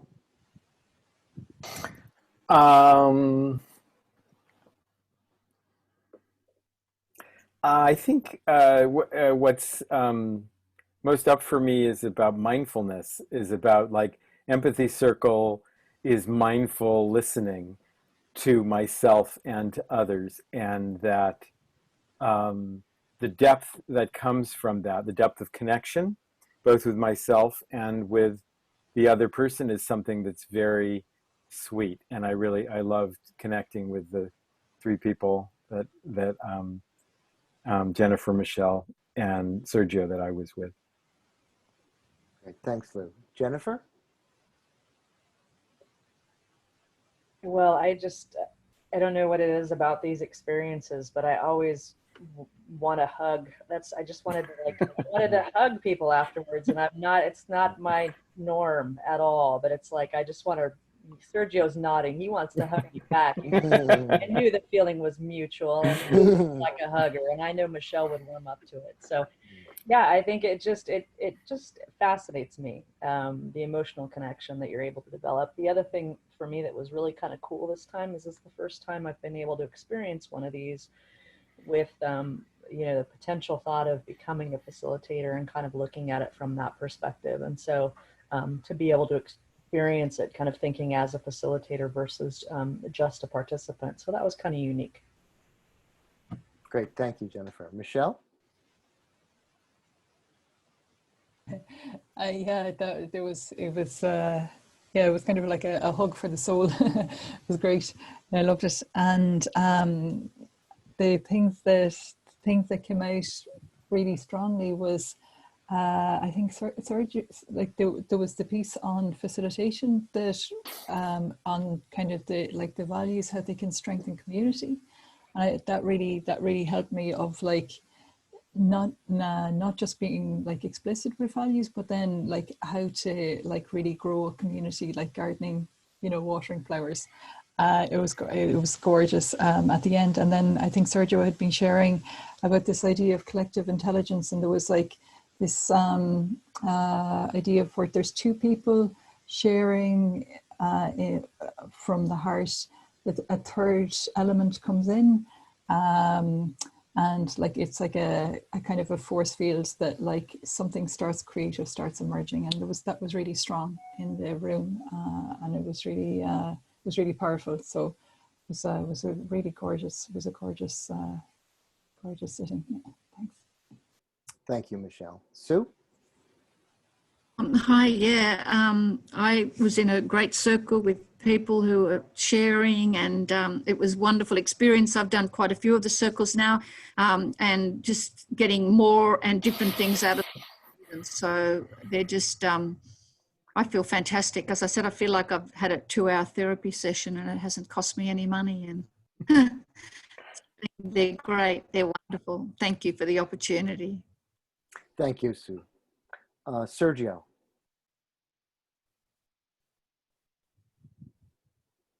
I was feeling like a teenager thinking of that song of John Lennon of Imagine, because I saw people from other countries and suddenly there were no frontiers, and it was kind of a teenager kind of dream that was nice and warm. I feel grateful. Thank you, Edwin, for setting up these dreams. Great. And thank you for sharing that dream with us.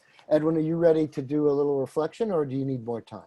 Oh, I can reflect. There's still two Okay. people, right, to speak? Or... Yeah. Right, there's you, yeah. Okay, yeah. Then for me, it's this feeling of like a map. Like with having 4 of us in the group, it was like expanding this map of understanding of sort of the landscape of empathy and a culture of empathy. And when I get sort of these new insights, I get sort of a tingle in my, in my body. It feels really good. And then we kept talking, and we came to a point where we're starting to run out of things to say. But that's a really interesting space to be into. It's like, oh, I don't have anything else to say. Well, let's kind of explore this landscape of not having. It seems like, yeah, there's something in that landscape of having, kind of having said everything too. So yeah, that was what came to me. Okay, thanks, Edwin. Diane? Yeah, we had a lot of movement, and then we had a lot of silence, and sitting with the silence was beauty in and of itself. And just sharing that silence together created a different level of empathy, I think, between each of us. And then Sergio must have been mindfully in my group also, because my last share was, I feel like crawling in bed with a blanket and just drifting off to sleep. Thank you. Okay, great. Thank you, Diane. Alex, AC. Yeah, I want to thank the people in our circle and just everyone that's in the whole culture. We had a really great conversation for sure. I always come out of it just a little more energized, a little more grounded, and like just a little more, I don't know, clairvoyant almost. Yeah, I'll probably one of the things that really stood out, maybe 2 things. I don't know. I don't want to let my mind go like. I know it's prone to. I'll be brief, but yeah, 2 things that really stood out from our conversation were this this notion of using the practice to return ourselves to the present. And so, like, as I'm hearing with the whole mindfulness, like the values serve as a great foundation, I think, to embed that practice and that feeling. And just like to open up ways to creativity but in like a therapeutic sense. I don't know, my heart is like very full of like ideas and I don't know, rhythm. I don't know, I just appreciate it, Thank you. Thank you. Okay. And my experience is I agree with a lot of things that people said. I guess I'm so touched. I feel that we are creating a mini culture of empathy in each circle. And so I guess what's coming up for me is that we did that and we're changing the world. And this is the first small step, but we actually created it. We're not talking about it. We're not saying, well, as soon as we stop beating up this person, then everything will be okay. And we did it. So I was really wanting to express my appreciation for my circle mates because they really helped me get in touch with that. So thank you. Edwin, are you ready? Yeah, talk about the support group. Great, thanks. Yeah, so I'm going to put a link in to getting a little bit of echo. I'm going to mute some people here. So this is about the facilitator support community. So we're, besides just learning how to take part in facilitate an empathy circle, we want to create a support group so that we're all here to support each other in facilitating circles.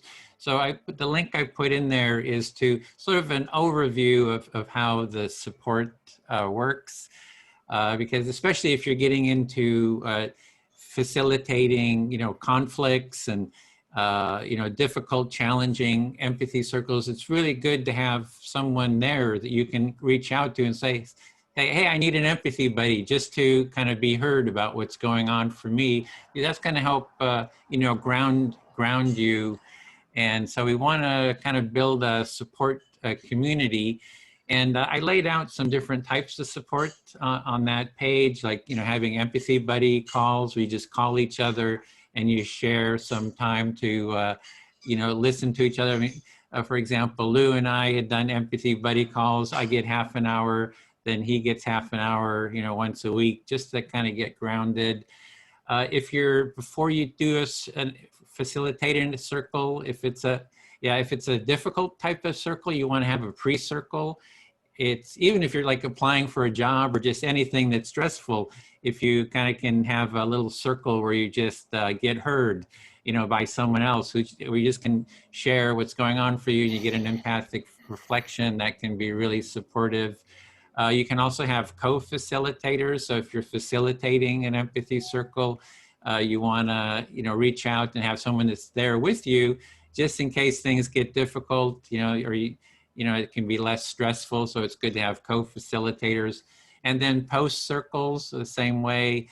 Once you've done an empathy circle, especially one around conflict, you want to be able to get together with others and get, you know, be heard about how that experience was. That kind of helps integrate the process. So on this page, if you go through it, you'll see that was what I just mentioned is listed there. There's an Empathy Circle Facilitator Support Group, so you can click on that. And it's a Facebook group that you can go and just, you know, add your name to it and apply. You can get in as a facilitator taking the training. You can take part in that. And we have a weekly facilitator support group every Friday. If you're working on a, you know, holding a circle somewhere, you can come and share that. And you get 15 minutes to share your experience. And then you get feedback from fellow facilitators. And, you know, there's a lot of other things too you can do for that support group.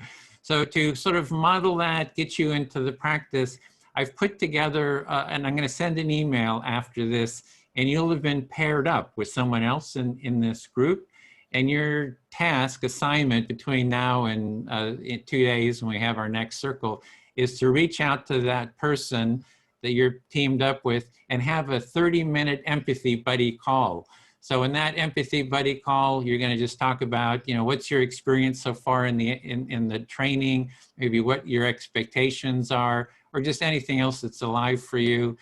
One person's going to get 30, I mean, it's at least 30-minute call, and 15 minutes for one person to share and get a reflection, you know, get a reflection, and then you switch. And hopefully you're able to set that up. You might not be able to because it's such a short period of time. You know, don't worry about it. You know, the next time we'll be doing that after session 2, and there's a whole week sort of between, almost a week. So hopefully you'll be able to do it then. So anyway, I'll be sending out an email with that. And, you know, if you can, you know, kind of manage it, that would be great. And maybe you report back at the beginning of the next session about how that experience was, just short check-in.